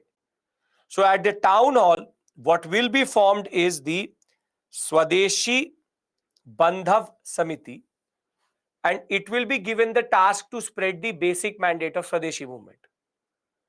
Thereafter, the boycott resolution is going to be passed, and Surendranath Banerjee is going to say that I will tour the whole Bengal sector and tell everybody to burn and boycott Manchester and Manchester cotton and Liverpool salt. On 1st September, the government will announce that the partition is going to take effect from 16th October 1905. On the day of the partition, it was declared a day of mourning. People fasted, no fires were lit in the cooking hearth. Imagine the level of coordination. In Calcutta, hartals, which is called strikes, council, panchayats were now hearing the grievances of the people. Further, people were now walking barefoot in thousands to reach the Ganga, where they were taking the ritualistic bathing. And on the streets, they were singing Bande Mataram, which was the theme song of this movement. For 1 second, put yourself in that position. The British had dominated us for 150 years by this point of time. And think of it. Stand in that moment and think thousands of people singing Bande Mataram, going into the Hooghly Ganga, taking bath, coming out as a form of protest. People not burning their chulha, saying that we will not burn the chulha because it is a day of mourning. All just because of one man doing a mistake. This is what nationalism looks like. And you know, the way boycott was actually adopted was equally interesting. Women said that we will not wear churis or bangles which are made from what we call as a foreign enterprise. Dhobis said that we will not wash clothes if these clothes are Lancashire cotton, and we will not allow anybody to use foreign cloth itself. The mistake is of Curzon. Curzon thought that people will just take it. Curzon, in a way, should be considered the father of extremist nationalism, because he is the one who pushed the people into such a direction that now people had enough. Think of it, in 1857, people were betraying each other. Theaters were not together. People were not helping each other. 1905, people are walking on streets barefoot to mark their protest. If this is not extraordinary, and this is what not makes Indian nationalism nationalism, then any other movement preceding it is actually just a simple spark. This is the fire. Further, people tied Rakhi. Again, I will tell you, it is limited to Bengal. I will tell you the problems. Don't worry about that. What discussion I'm having, have that discussion with me. Why are you going forward? I will tell you what INC is doing. I'll tell you the limitations of it also. Even if it is happening in Bengal, it's very big thing, because a whole province is in a way burning. That is not a given. That's not a given thing. It's a very big thing that way. So people will tie Rakhi as a form of unity between the two halves. Teachers and students will boycott English schools. Students in large numbers will come, propagate and practice Swadeshi, take lead in picketing of shops selling foreign goods. Later, Anand Mohan Bose and Surendranath Banerjee addressed a meeting of 50,000 to 75,000 people. This was one of the largest mass meeting which had ever happened under the nationalistic banner. People said that we need money to fight this struggle, and within few hours, 50,000 rupees was raised. 50,000 rupees is close to 50 lakh rupees today. Within hours,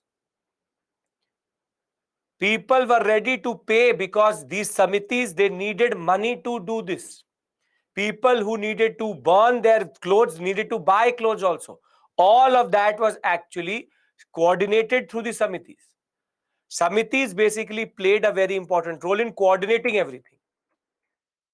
The movement will also, in limited sense, spread to other places.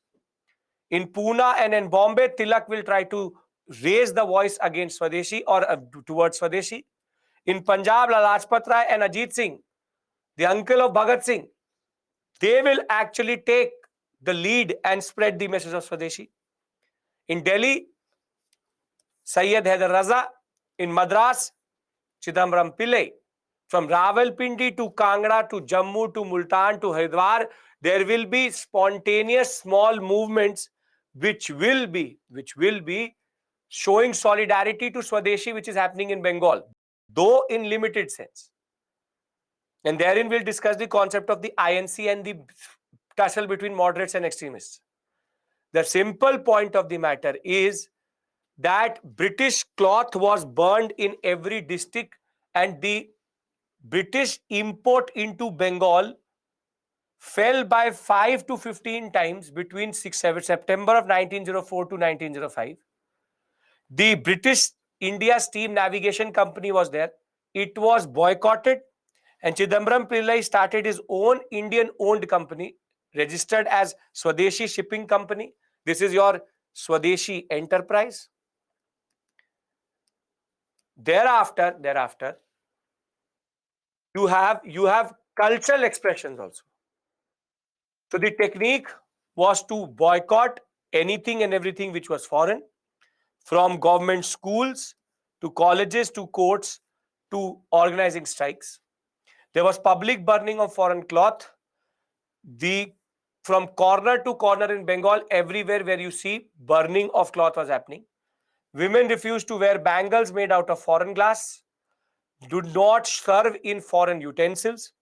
Washermen refused to wash foreign clothes. And priests were not ready to take prasadam if in the prasad there was foreign sugar. So if you're not making your offering to God in Indian sugar or in jaggery, if it has foreign sugar, they will not even give it to God. Everybody appropriated Swadeshi in their own way. Everybody appropriated their understanding in their own way. Whatever they could do, they could do. Thereafter, volunteer corps, what are called Swamitis, went on mobilizing people. And the Swadesh Bandhap Samiti by Ashwini Kumar Datta. These are the two very important persons. Ashwini Kumar Datta, Surendranath Banerjee. They will become the most important spearhead of the movement itself. Thereafter, we will have the concept of national education also rising. The Bengal National College, inspired by Rabindranath Tagore Shanti Niketan, will be set up by Aurobindo Ghosh. The concept of self-reliance, Atma Shakti, will be expressed. A National Council for Education will be established for literary, scientific and technical education, so that nobody could suffer from the primary to university level. And what is more interesting is this word national, because now people talk about them coming together. And when we go to education, now education will be taught in vernacular languages. Bengal Technical Institute or the Bengal Institute of Technology will come up. Scores of national schools will spring up within hours of the boycott resolution. But what is even more interesting is how there was a Swadeshi enterprise which came up, wherein one of the most celebrated and till today the most successful chemicals factory, the Bengal Chemicals Factory, was actually developed and was most successful at this point of time, so that basic chemicals which are needed in India could be produced in India. But if something was also a very important product of this movement, was also cultural expressions. So people walking and singing Bande Mataram became the staple of this movement. Then we have also Amar Sonar Bangla, which is now the national anthem of Bangladesh, which was also sung to mobilize people to remember that Bengal is one and Bengal needs to be one. Abhinendranath Tagore will produce very beautiful paintings using Indian painting styles and giving up Victorian notions. Jagdish Chandra Bose, Praful Chandra Roy will become pioneers in the research sector. And Nandalas Bose will be sent to the Indian Society of Oriental Art as a first recipient of the scholarship to learn art and basic expressions of culture. So in a way, there are multiple ways in which this movement expresses itself. Socially, you have women, students, zamindars, lower middle class, everybody took part. Students and women were the new addition to this movement. There was also a lot of attempts which were created so that strikes could also happen simultaneously. But the only group which stayed away was the Muslim population, because they had been enchanted by the concept of a province to them, and Curzon was successful in that way to show them that it was that in their interest to keep the partition of Bengal intact. Now, if you look at it, the past 7 slides, I don't think anybody can summarize it in 250 words. There's a lot of detail I've given you. When this much detail is there, the question can never ask you, give us the course of Swadeshi movement, because then the answer cannot be written in 250 words itself. So rather, what I suggest to you is, I'll give you the flowchart again. Let's discuss the concepts again, and that is what you're going to write in the examination. But I hope that now you have an understanding of what Swadeshi looks like. Right? Getting my point? Yes? Great. So everything which you saw here, all of this is just for your reference, just to show you what it took. What is going to go into the examination is this. These are called the features of the Swadeshi movement, wherein first and foremost, boycott of foreign goods. This was to hit the British where it hurt the most. 5 to 15 times reduction. Popular festivals and mela and cultural sphere goes together. So people are coming together in the name of culture, singing songs. Cultural expression means songs, dance, music, the concept of new type of art which is coming through. 2 words will be added in English: self-reliance and Atma Shakti, and the word Swaraj. Thereafter, because people are boycotting institutions also, therefore national education was needed. Swadeshi enterprise again for boycott. So together, if you add Samiti to it, and I will write on a slide, all the basic features are there. So I'll write it on one slide. Please pay attention to this discussion. As it is, I hope that Swadeshi is making sense to you. Why am I telling you this? Please understand this. We take associations, all of these things as given. Stand with me in 1905. Having not seen one person sing a song together, 75,000 people standing and expressing themselves in this way is extraordinary. It is called the first moment of mass movement. And though it has its limitations, this was not the way we expressed our nationalism. So please, for once, keep yourself in that moment. Then it will give you the real meaning of this movement. Because much more is to come. But this is the break where everything changes. Right? So what do you write in the examination? Features of the Swadeshi movement.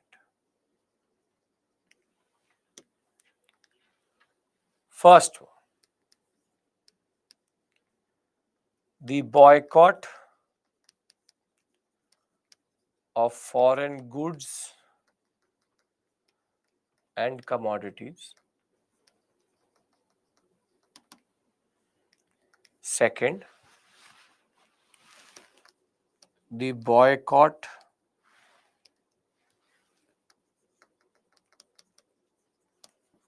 of foreign enterprises and institutions. Thereafter, new,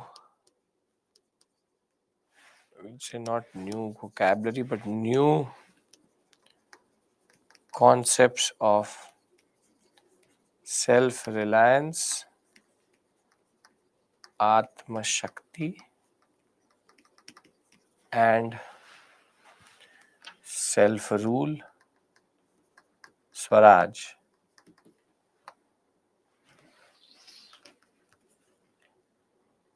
National education, schools and colleges. National enterprises. 6 samitis as the mobilizing institutions. 7 cultural expressions in the form of songs, art, and melas and festivals. These 7 points. Anybody has any issue with these? Samiti means association, yes. Are we clear with regards to these 7? Are you in a position? I'll give you mains questions to practice. We, as it is, have to do mains questions today as our previous year questions. Very simply, Samiti literally means association. So these are people coming together, forming committees to help the people. So I hope these 7 points are clear, because then I want to go into the moderate extremist tussle. Yes, I'll give you 2-3 questions to practice. Don't worry about that. Because now comes the more interesting aspect of Swadeshi. Right. I want everybody's expression, acceptance. Come on. Great. Now,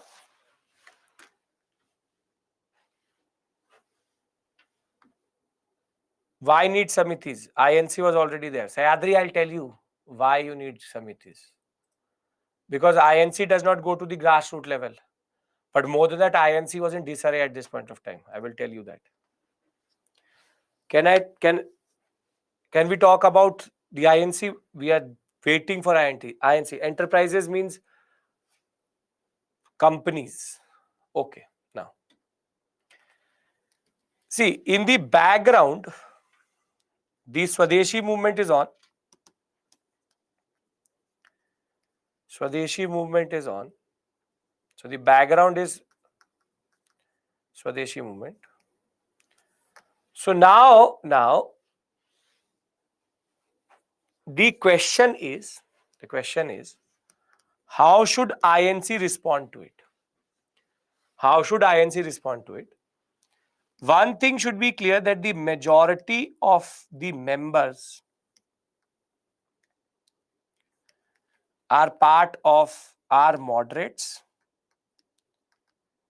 but there's a new leadership which emerges, who are called political extremists. I will tell you, because on Tuesday when I will come back, I will discuss extremists in 2 ways. Extremism expressed in India in 2 ways. One is called political extremism and the other is called revolutionary activities. The Anusilan Samiti, Birendra Kumar Ghosh, Mitra Mela, Abhinav Bharat, all of that on Tuesday. Monday is a holiday, please note that.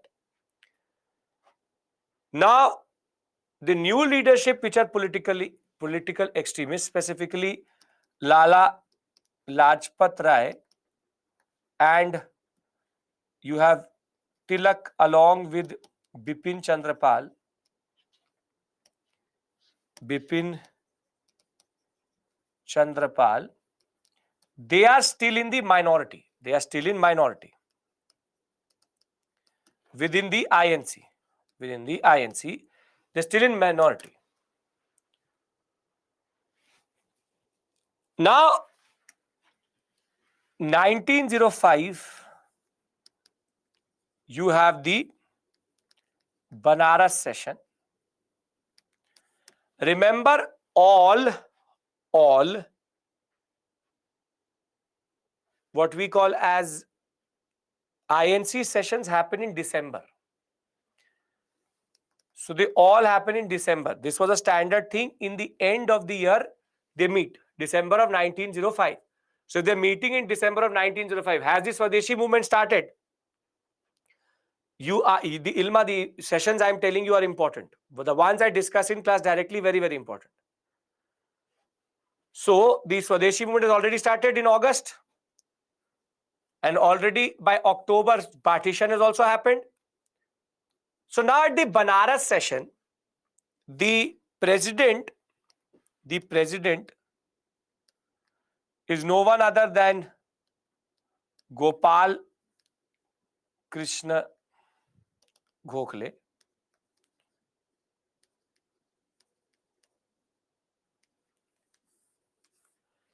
And now Gopal Krishna Gokhale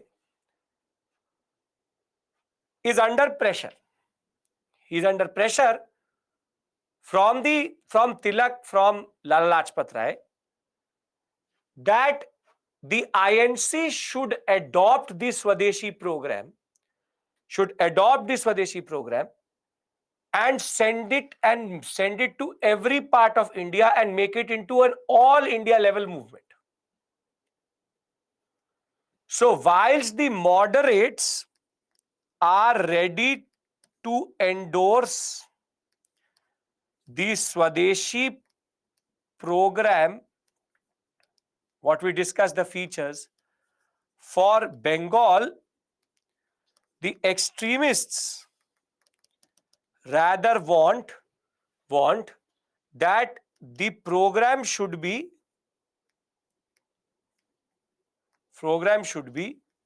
extended to all India. That every part of India should be sent, from Madras Presidency to Bombay Presidency to Punjab to Awadh to Northwestern Frontier Province, everybody, INC should now endorse this plan for India. But would the moderates agree to something like this? No. So while the moderates were ready to accept this, they were not ready to extend it beyond Bengal. So the moderates dominate the session and pass a resolution against the wish of extremists, limiting the resolution and program to Bengal. So the moderates still are not learning from their mistake, and a very important personality in the background is Firoz Shah Mehta. Firoz Shah Mehta, Gokhale, along with Surendranath Banerjee and a person called Rash Bihari Ghosh. Remember, his name is Ghosh, not Bose. Rash Bihari Bose is some different personality. The very simple point is, the moderates are not ready to agree to an all India level movement. For anybody, understand, Shelly, the concept is Banaras session, Gopal Krishna Gokhale is the president. The moderates are ready to endorse a plan for Swadeshi program that yes, INC also supports the Swadeshi program, but the extremists say that INC should take the Swadeshi program for Bengal, but also extend it to the other parts of India. But what the moderates do is that they don't allow this resolution to go forward. Rather, they pass their own resolution saying, yes, we'll limit everything to Bengal. Bengal Swadeshi program is acceptable to us. They fear either the British crackdown, they fear the British wrath, or they are just moderates. They are just moderates. They are not revolutionary. They are not radical. They can't fathom an all India level movement. So is Banaras session clear? Banaras session, Gokhale had an opportunity to extend everything to India level. He didn't. He kept it to Bengal. And by doing that, the moderates showed that they still controlled the INC and they will not let too radical a plan or too radical a concept to be pushed to them. Right? So the extremists and moderates are now tussling. So there's a tussle which starts to begin between the INC, wherein the moderates want to push it somewhere, the extremists want to push it somewhere. So there is a little bit of a tussle, friction which starts to develop. Is Banaras session clear? Okay. Thereafter, now this question comes to 1906 session. The session is happening nowhere else but in the epicenter of the movement itself, Calcutta. And one of the most towering figures in the moderates, Dada Bhai Naroji, is himself the president. Dada Bhai Naroji.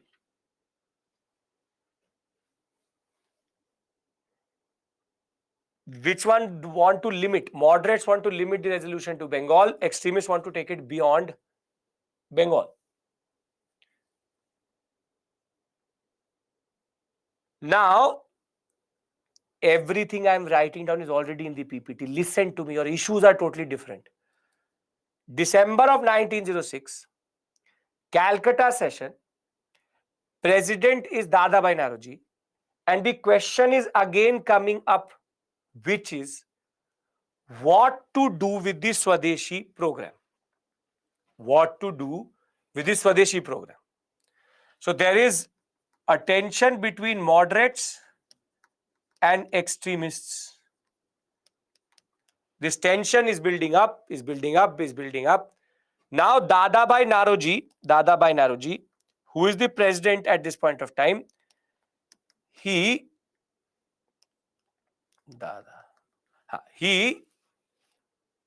has this golden opportunity to extend the program across to India, and that is what Tilak wanted, that is what Lala Lajpat Rai wanted. Extremists still are pushing for that. These are all INC sessions, yes. But Dada Bhai Naroji does something which will diffuse the situation, but will also not do good for the extremists. Dada Bhai Naroji will argue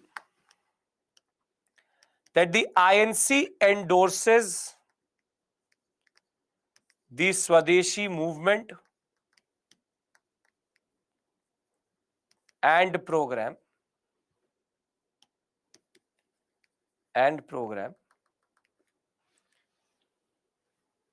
but he said for Bengal. Would the extremists be happy to hear this line from him? They will not be happy. Now, he adds a line which diffuses the situation. However, the Goal of the Congress is to go for self-rule or Swaraj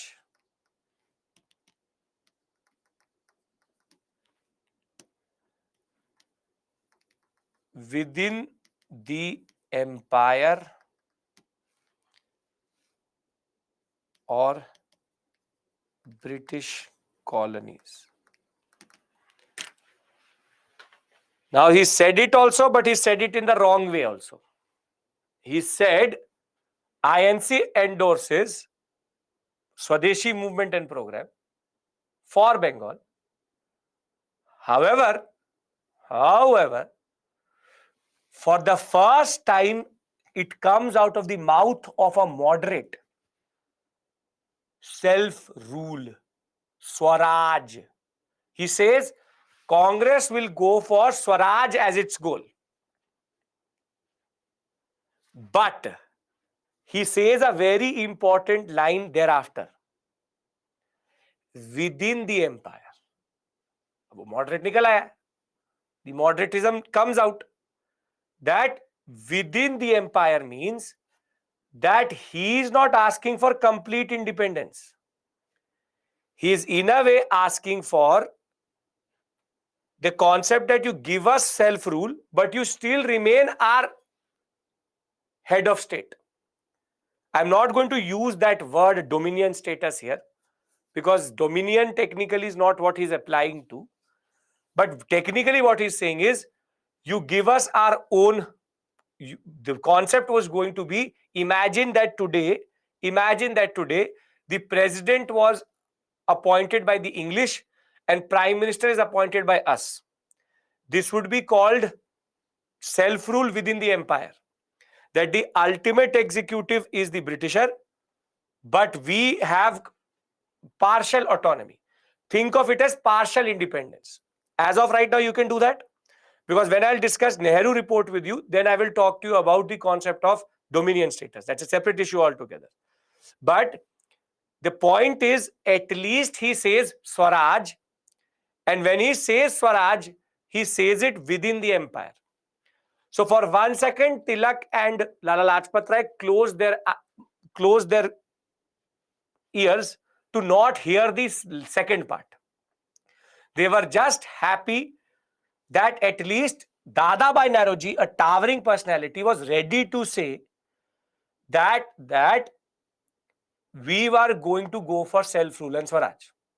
So 1906 session is generally considered significant because for the first time, moderates, in whatever thing they think, in whatever limited capacity they are saying, Congress used the word Swaraj in its resolution. Are we clear with regards to how Dadabhai Naoroji in a way avoided Dadabhai Naoroji avoided conflict or a split or a fight at this session? Are we clear with regards to this? Dadabhai Naoroji is a moderate, proper moderate. Yes or no? Because now comes the blockbuster ending to the story, which is called the 1907 session. Right? Okay. Now, it's quite interesting. Very beautiful way it ends.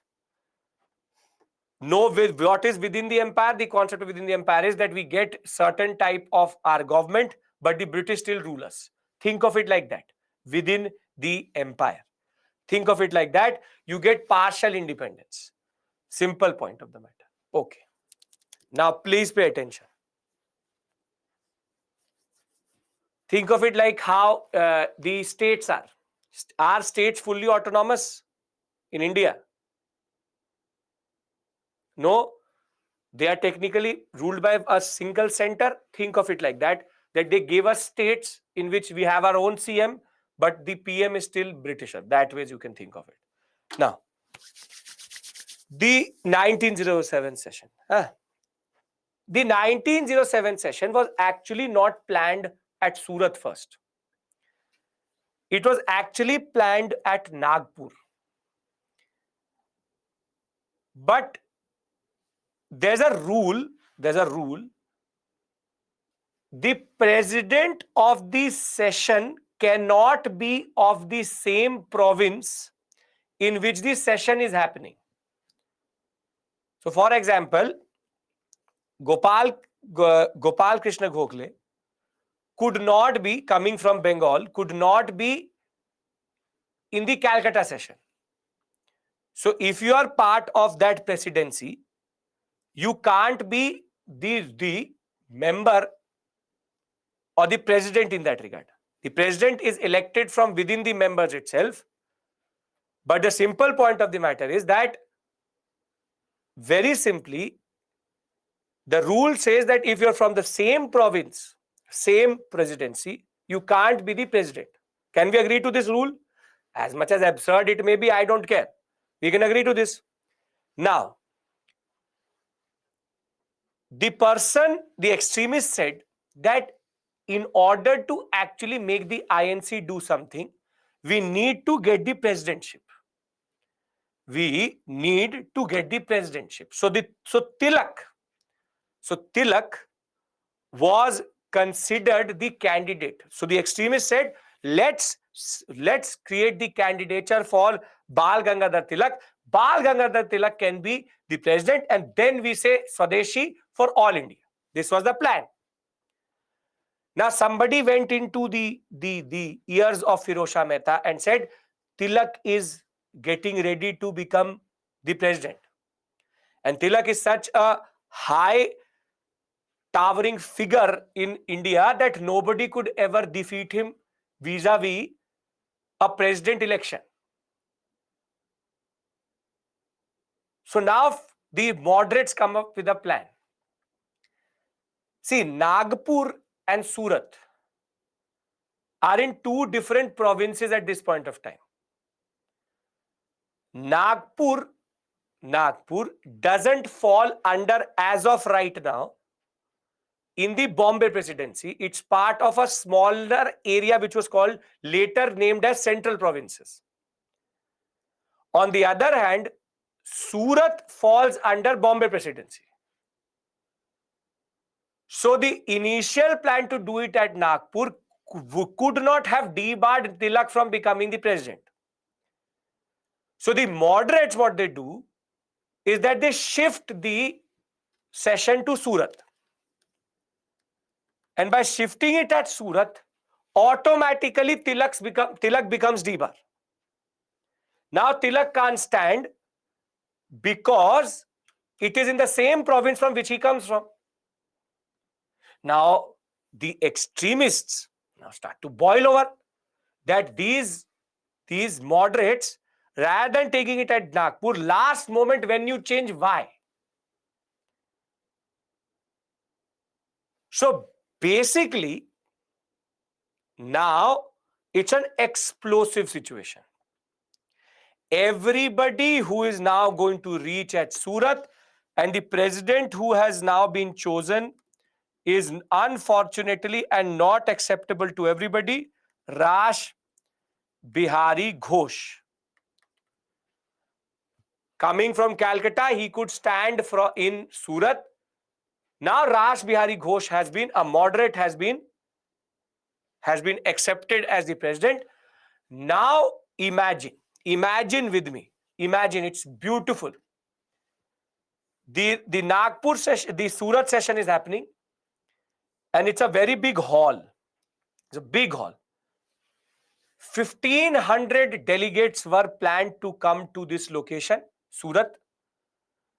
Surat had been chosen very specifically to debar Tilak. I hope you understand that point, because Nagpur he would be eligible, but Surat he won't be. So automatically disability of not standing is because in Surat, and the extremists hate the concept of what has been done, and the moderates did it deliberately. It's a deliberate move by the moderates. Now there is a big dais which has been created. Dais means a big stage which has a very big table like this. Everybody sits around it. And the president, Rash Bihari Ghosh, is here. Firoz Shah Mehta. Firoz Shah Mehta is another towering figure sitting next to him. And then you have Gopal Krishna Gokhale and Surendranath Banerjee. Every year the president changes. Yes. Now the hall is packed to the brim and the extremists and moderates are sitting like on two different sides. One side extremists, one side moderates. Imagine the scene with me. Think of proper packed 1,500 people shouting to each other that you have done it because of this, you have done that it because of that. And the session is now going to just begin. The session is going to just begin. People are charged. If moderates are, if they just can fight the extremists would go and basically strangle and moderate. That is the level of tension. Tilak standing there helpless. Now the session begins. Now the session begins, and Raj Bihari Ghosh starts to say something. As soon as he says the first word, extremists disrupt the meeting. They start to say, you can't say, you are not our president. Tilak is our president. Proper parliament session it has become. And now what happens is, there's a shouting match which starts to begin. The moderates say to the extremists say to the moderates. Now comes the dramatic moment which is going to lead to the Surat split itself, that the police will need to enter this room and break up everybody. Somebody from the crowd, a moderator and extremist, we don't know the identity of that person till today. In all this tension, in all this explosive situation, somebody from the crowd is going to take his shoe and throw it at Firoz Shah Mehta. And Firoz Shah Mehta and Gopal Krishna Gokhale are going to be hit by the shoe. As soon as the shoe hits Firoz Shah Mehta says, extremists are expelled from the session. Whole hall, they are now having a proper boxing match. The Britishers enter, the police enters the hall, breaks up the people, and Raj Bihari Ghosh, after this incident, sends a resolution to the extremists that the extremists have been expelled from the INC and they cannot operate from within the INC till they are not allowed to do so. And this is the pretext of your Surat split. So a split happened over Firoz Shah Mehta getting hit by a shoe. Standard Indian, proper. Such beautiful expression of Indian anger, because we are the ones who can actually throw chappals. So somebody threw a chappal, shoe, whatever you want to call it, on Firoz Shah Mehta, and that is the reason for the Surat split. Now you tell me, how do we explain it to someone that why did the Surat split happen? The British obviously would be happy. The British obviously would be happy because this is what they wanted. But this showed the immaturity of the INC. And what is ironic is that as soon as the extremists and the moderates are going to split, Swadeshi movement is going to become weak and it will also fizz out. And ironically, it is only going to be in 1916 that the moderates and extremists will come together. For 9 years, extremists were not allowed to be members of the INC. INC is going to become this small gathering of moderates who pat their back and say, yes, everything is perfect, everything is perfect, everything is perfect. So you asked me, what did the INC do about Swadeshi? This is what they did. They fought within themselves. They will come together, I will tell you, Lucknow Pact, because INC had become more or less useless by this point of time. Gandhi is going to come back, but more it was related to Annie Besant. Annie Besant was going to become the president. Everybody said that we should show some unity to at least the Scottish lady, and more than that, Indian INC had become more or less redundant by that point of time. So, Lucknow Pact, even Muslim League comes together. You will see.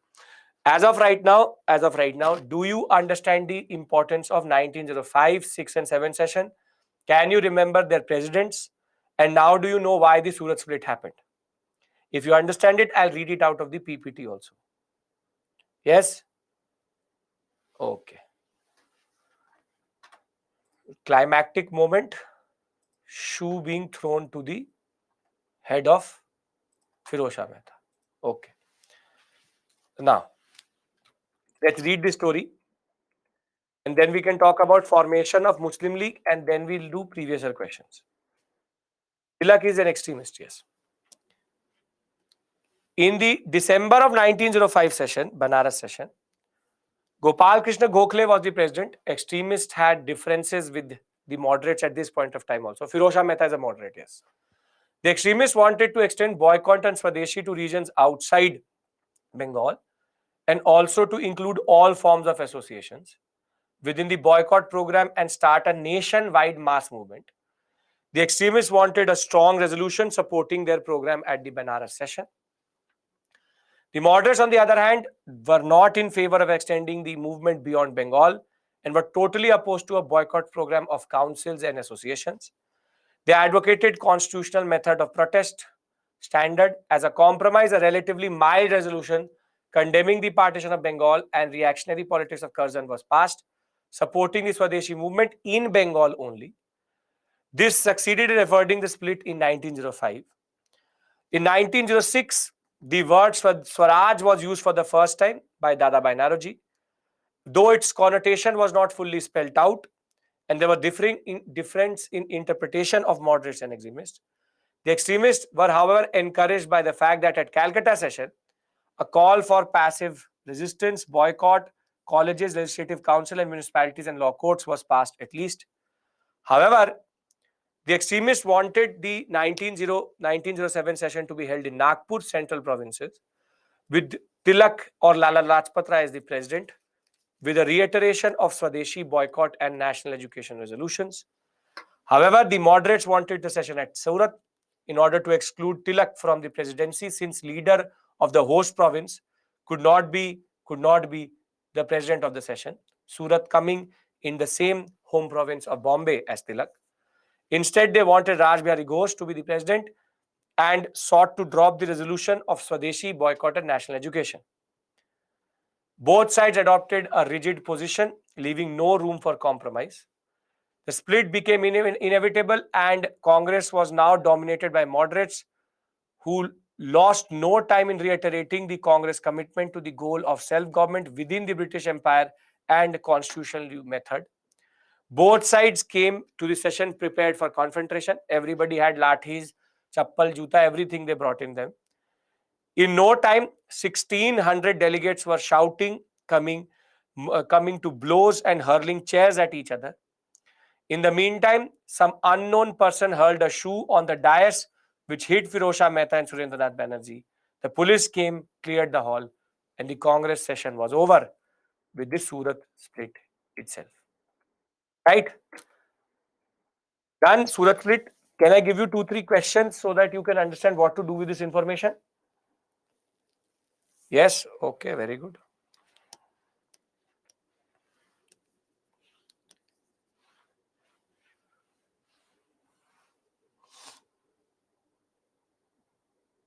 Shoe, Vivek, write shoe in the exam. Chappal अच्छा नहीं लगेगा. Shoe.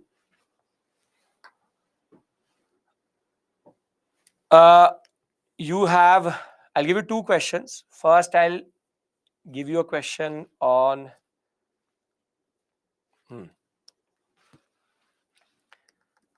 the partition of Bengal was not based on administrative inconvenience,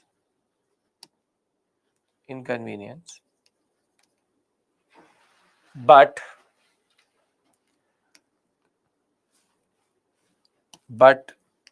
a much grander plan of dividing the nationalists. Elucidate. Can you write this question? 250 words.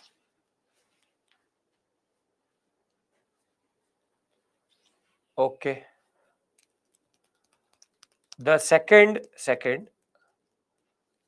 yes, you have to write the shoe being thrown. That is why you tell now how the split happened. Are we clear with this question? Anybody has any issue? What is this asking you? It's asking you basically the principles, linguistic principle and the principle related to religion. Okay, no issues. The Swadeshi movement introduced into Indian national movement elements unknown previously. Discuss.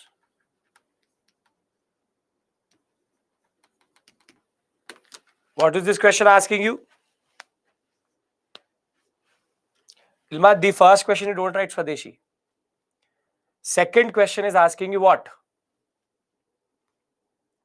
It's asking you the features. That what are the elements which were added by the Swadeshi movement into our Indian national movement. Right? So you get it how they can ask you a question as it is, or tomorrow you will get 5 more questions from me in your portal and a whole set of what is called prelims questions. So I hope that you'll be able to answer these two and you understand the purpose of the discussion, right? In first introduction is going to be how Bengal is the epicenter of nationalism. The second is going to be why was the Swadeshi movement started vis-a-vis partition of Bengal. And one more thing, if you ever want to repeat this partition of Bengal concept itself, on YouTube there's a video in our channel itself. It's called Knowledge Series. It's called Knowledge Series. In that, I have a session with regards to partition of Bengal. So if you've seen it, very good. Within half an hour, same thing repeated. So that's one way you can repeat it if you ever want to revise. If Chaitanya or Nitesh, can you just push the link here so that I can put it to everyone? Right? Okay. Now,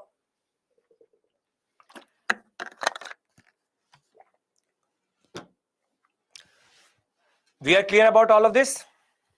Let's talk about Muslim League. 1 minute it will take us, but then we have to do previous year questions mains. Read 2 questions. Achha, you want me to read the 2 questions? The partition of Bengal was not based on administrative inconvenience, but thank you, Chaitanya. Thank you. I have pushed a comment from Chaitanya. That is the link.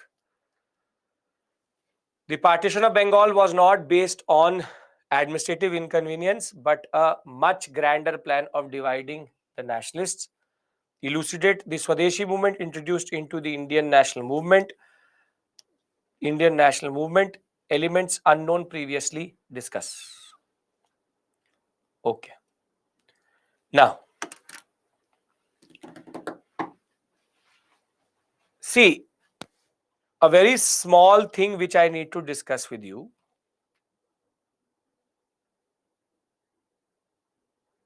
is the concept of communal consciousness. Now, there are 3 things you need to understand very, very clearly.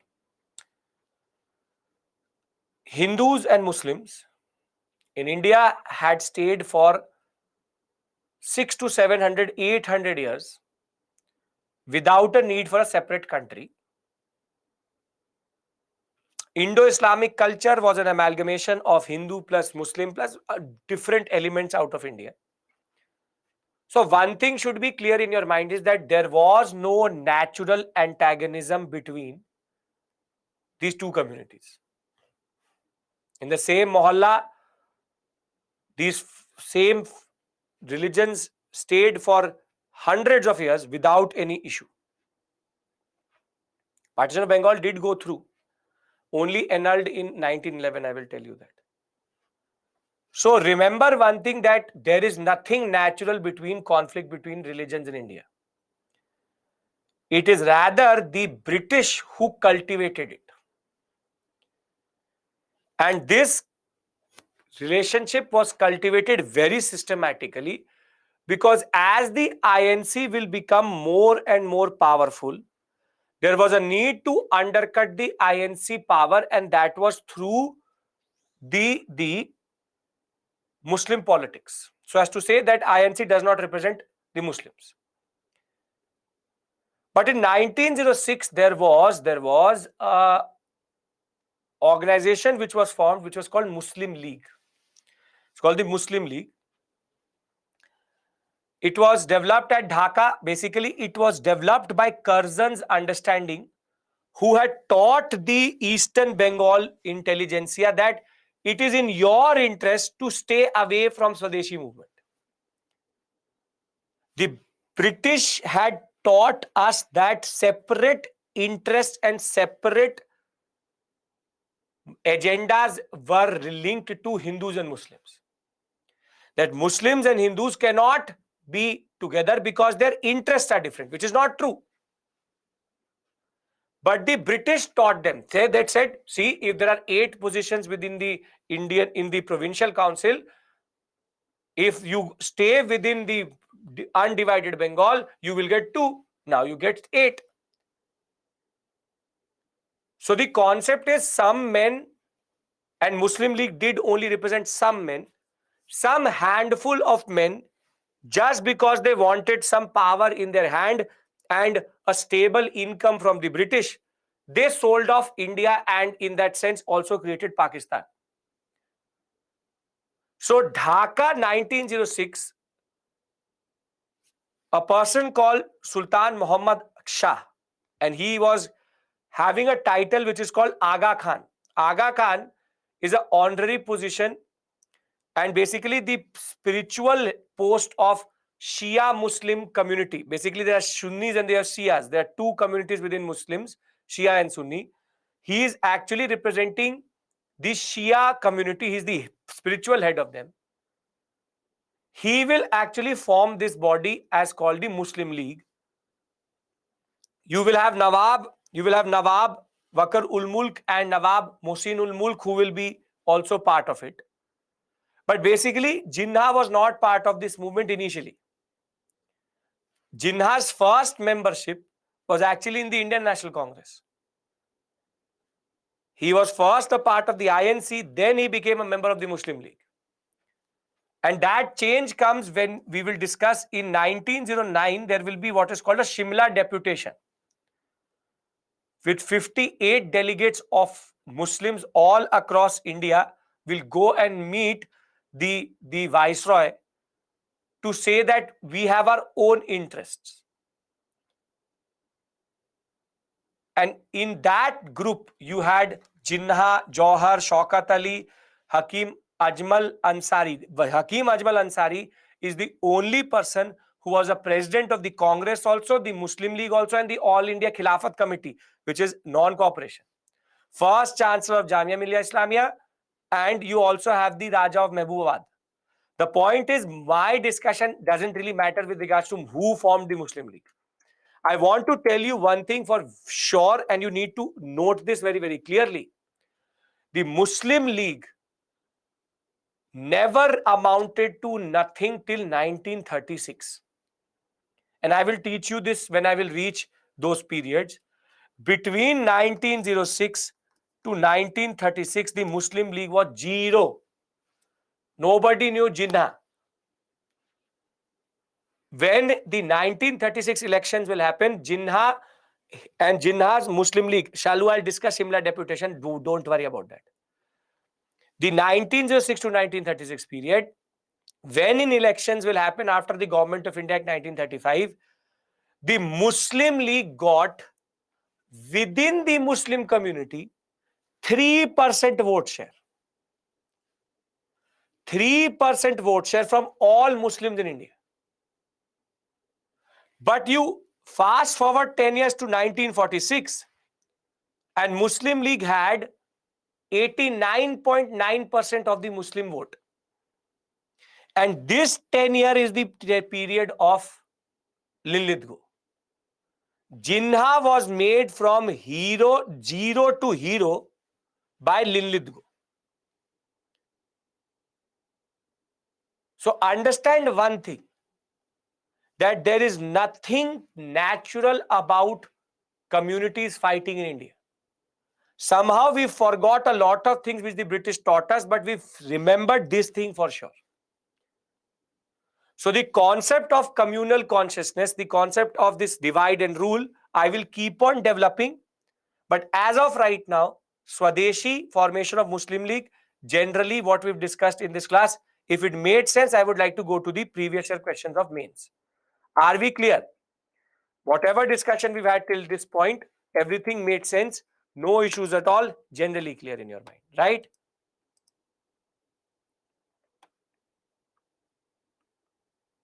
Okay, perfect. Muslim League formed 1906. Now, last week we did previous year questions out of the prelims area. Now I need to show you how you need to approach mains questions out of the modern area, because modern comes in both mains and prelims. So you need to understand that also. Muslim League Shelley formed in 1906 by Aga Khan III. End of story. Nothing more you need to know. Now,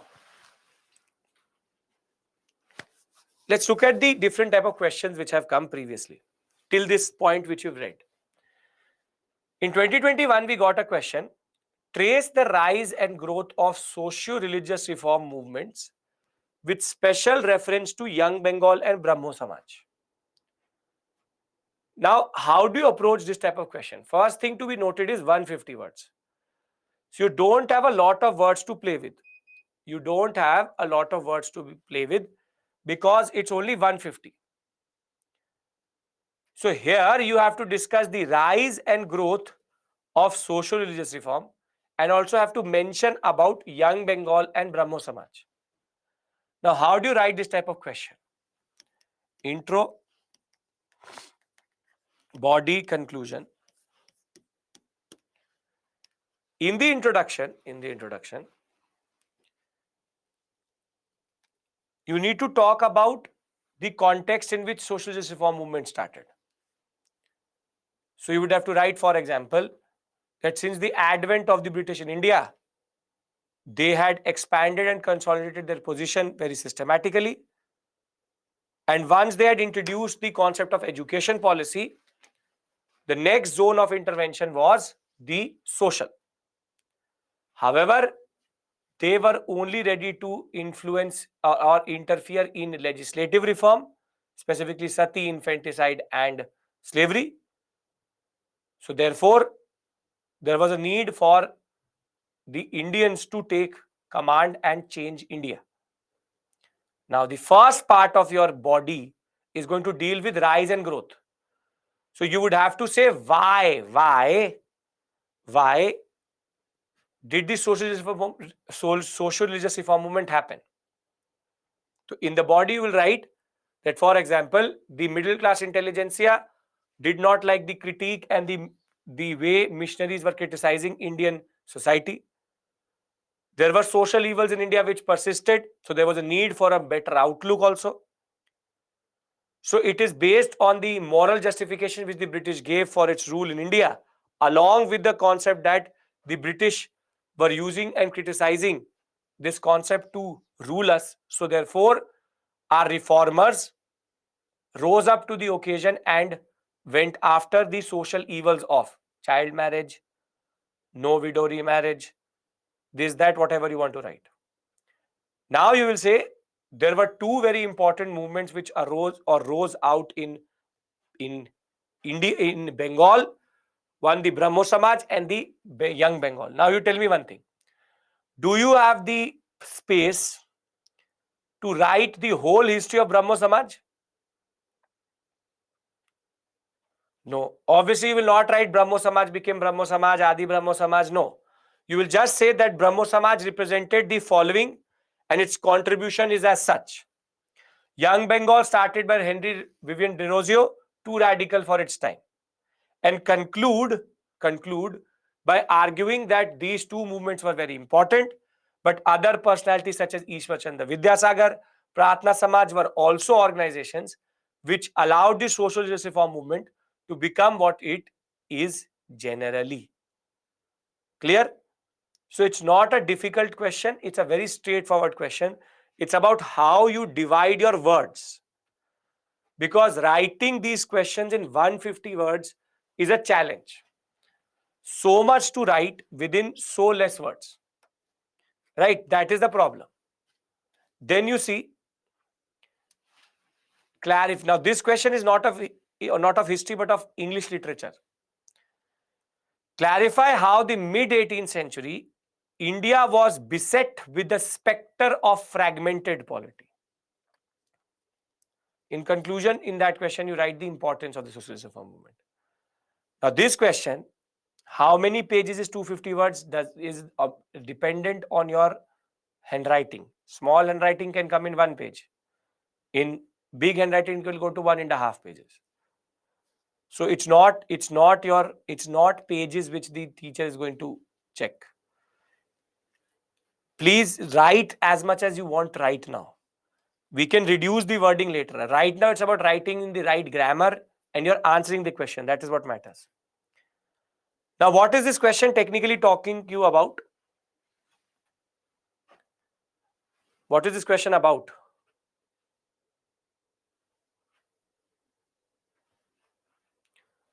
Mid 18th century beset with spectre of fragmented polity. What is this actually question asking you? You tell me the concept, I will. What? Internal conflict of Indian states? No. Yes, Ilma, very good. Not decline of Mughals, not establishment. I've done a small theme with you. You know that. Yes. Successor and rebel states. It's actually asking you in the mid 18th century.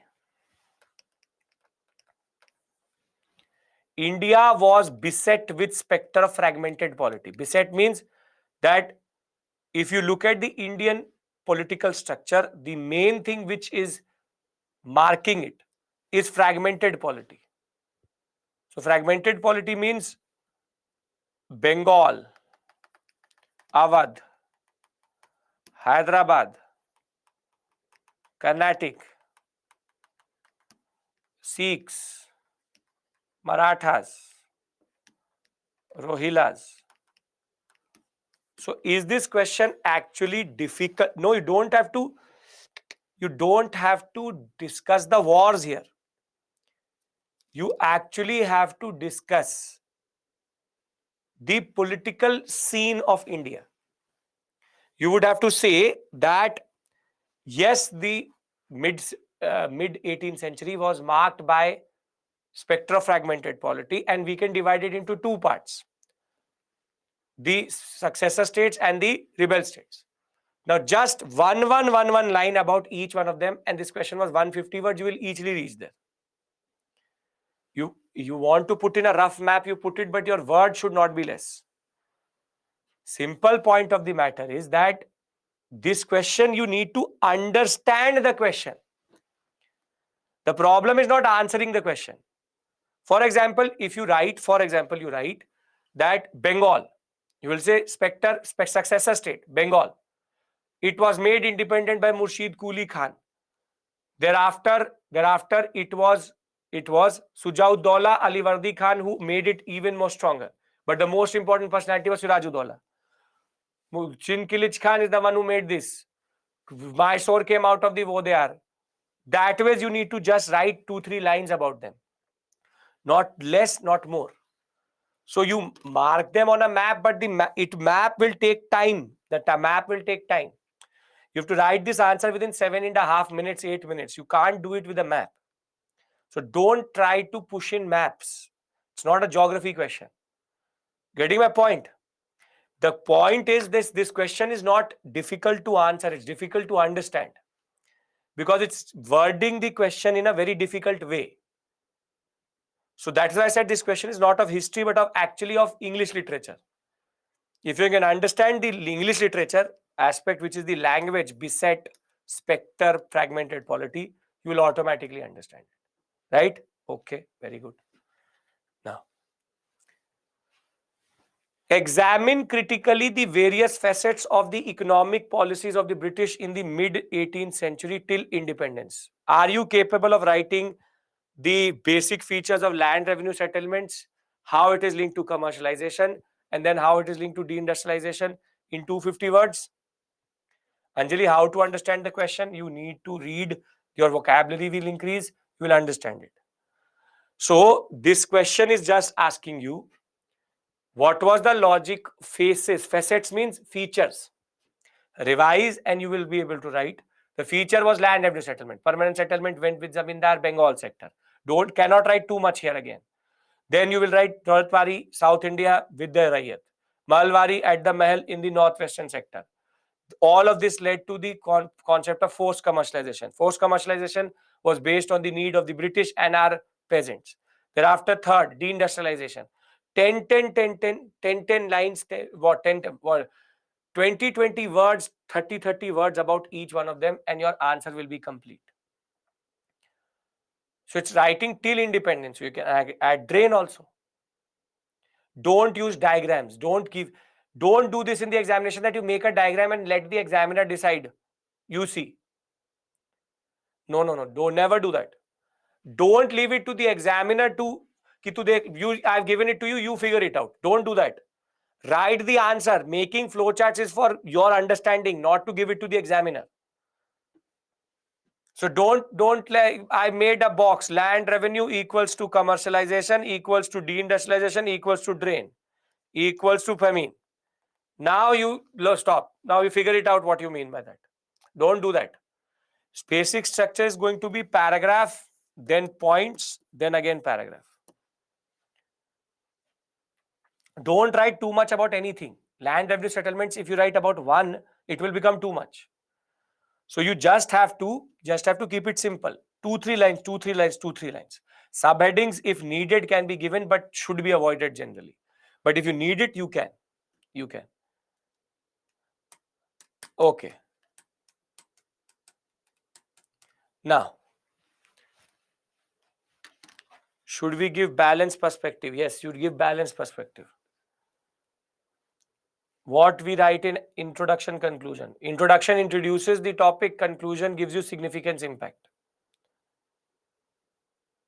How subheadings work. For example, in the question of spectre, you can very simply write Bengal 1 point like that. Then you can write S this way.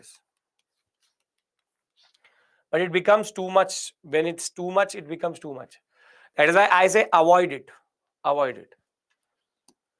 1857 was the culmination of recurrent big and small local rebellions that occurred in the preceding 100 years of British rule.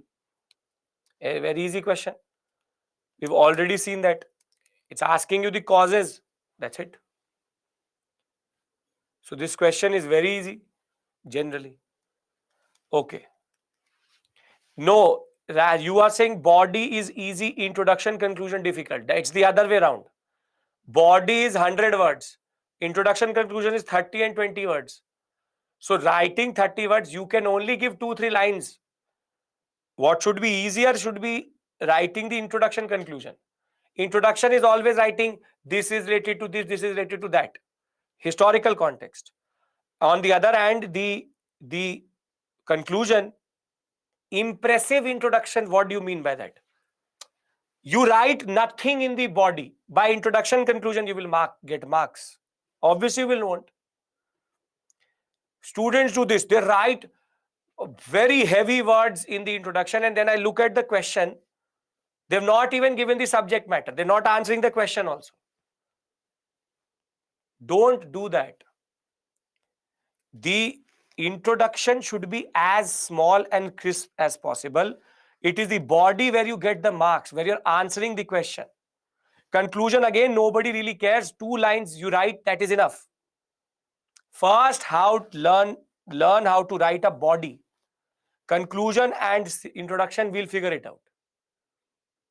You don't have to write a book that you will start to write. Here you start to write that the British came in 1615 and 1613. It was the foolishness of the Indian rulers that they allowed the British to come. This Katha Kahani will take you at least 100 words. Very simply straightforward. That the resistance was happening in India for a very, very long time. And the 1857 was the culmination of that process. Let us see how it was. End of story. So understand this point. Writing the body is important as of right now, not the conclusion and the introduction. That will automatically come to you. As it is, 30 words anybody can write. 100 words related to the question is always difficult. Conclusion is always the significance. That's it. That the revolt of 1857 changed everything for the British in India, from company to crown rule, this, that. End of story. Explain how the uprising of 1857 constitutes an important watershed in the evolution of British policies towards colonial rule. Now, this question is basically impact question. You've talked about Government of India Act 1858. If you talk about the changes in the army, and you have to talk about basically how company rule ended, crown rule started. Again, a very easy question, not a difficult question. Okay. Last question before you leave is, you wanted moderates. You see, why did the moderates fail to carry conviction with the nation about their proclaimed ideology and political goals by the end of 19th century? This question is again basically an English literature question. It's asking you, why did the moderates fail? Can you tell them? Why did prayer, petition and protest not work? This question is about failure, but do you see how the question is worded? Failed to carry the conviction of the nation about the proclaimed ideology and political goals by the end of. It's asking you, why did they fail? You will write the moderate methodology and then say that they were redundant and the British were not ready to listen. Limitations of the moderates. That's it. Upper class character. If you know, I've given you one slide with related to this, right? PP doesn't work. Upper class character, not mass movement, did not believe in the people, this and that, right? So with this, we end our discussion for today. I will see you on Tuesday, Labor Day on 1st. Thank you so much. We have started the national movement. Moderate extreme is done. We'll talk about revolutionary activities, Morley Minto on Tuesday. Gandhi comes to us on Wednesday, and thereafter we enter non-cooperation, Rowlett, CDM. So by the next week, we should be reaching civil disobedience. Thank you. Take care. Have a very, very productive weekend. And away your extended weekend, because Saturday, Sunday, Monday. I'll see you again at Tuesday, same time in the morning. Thank you. Take care and bye-bye.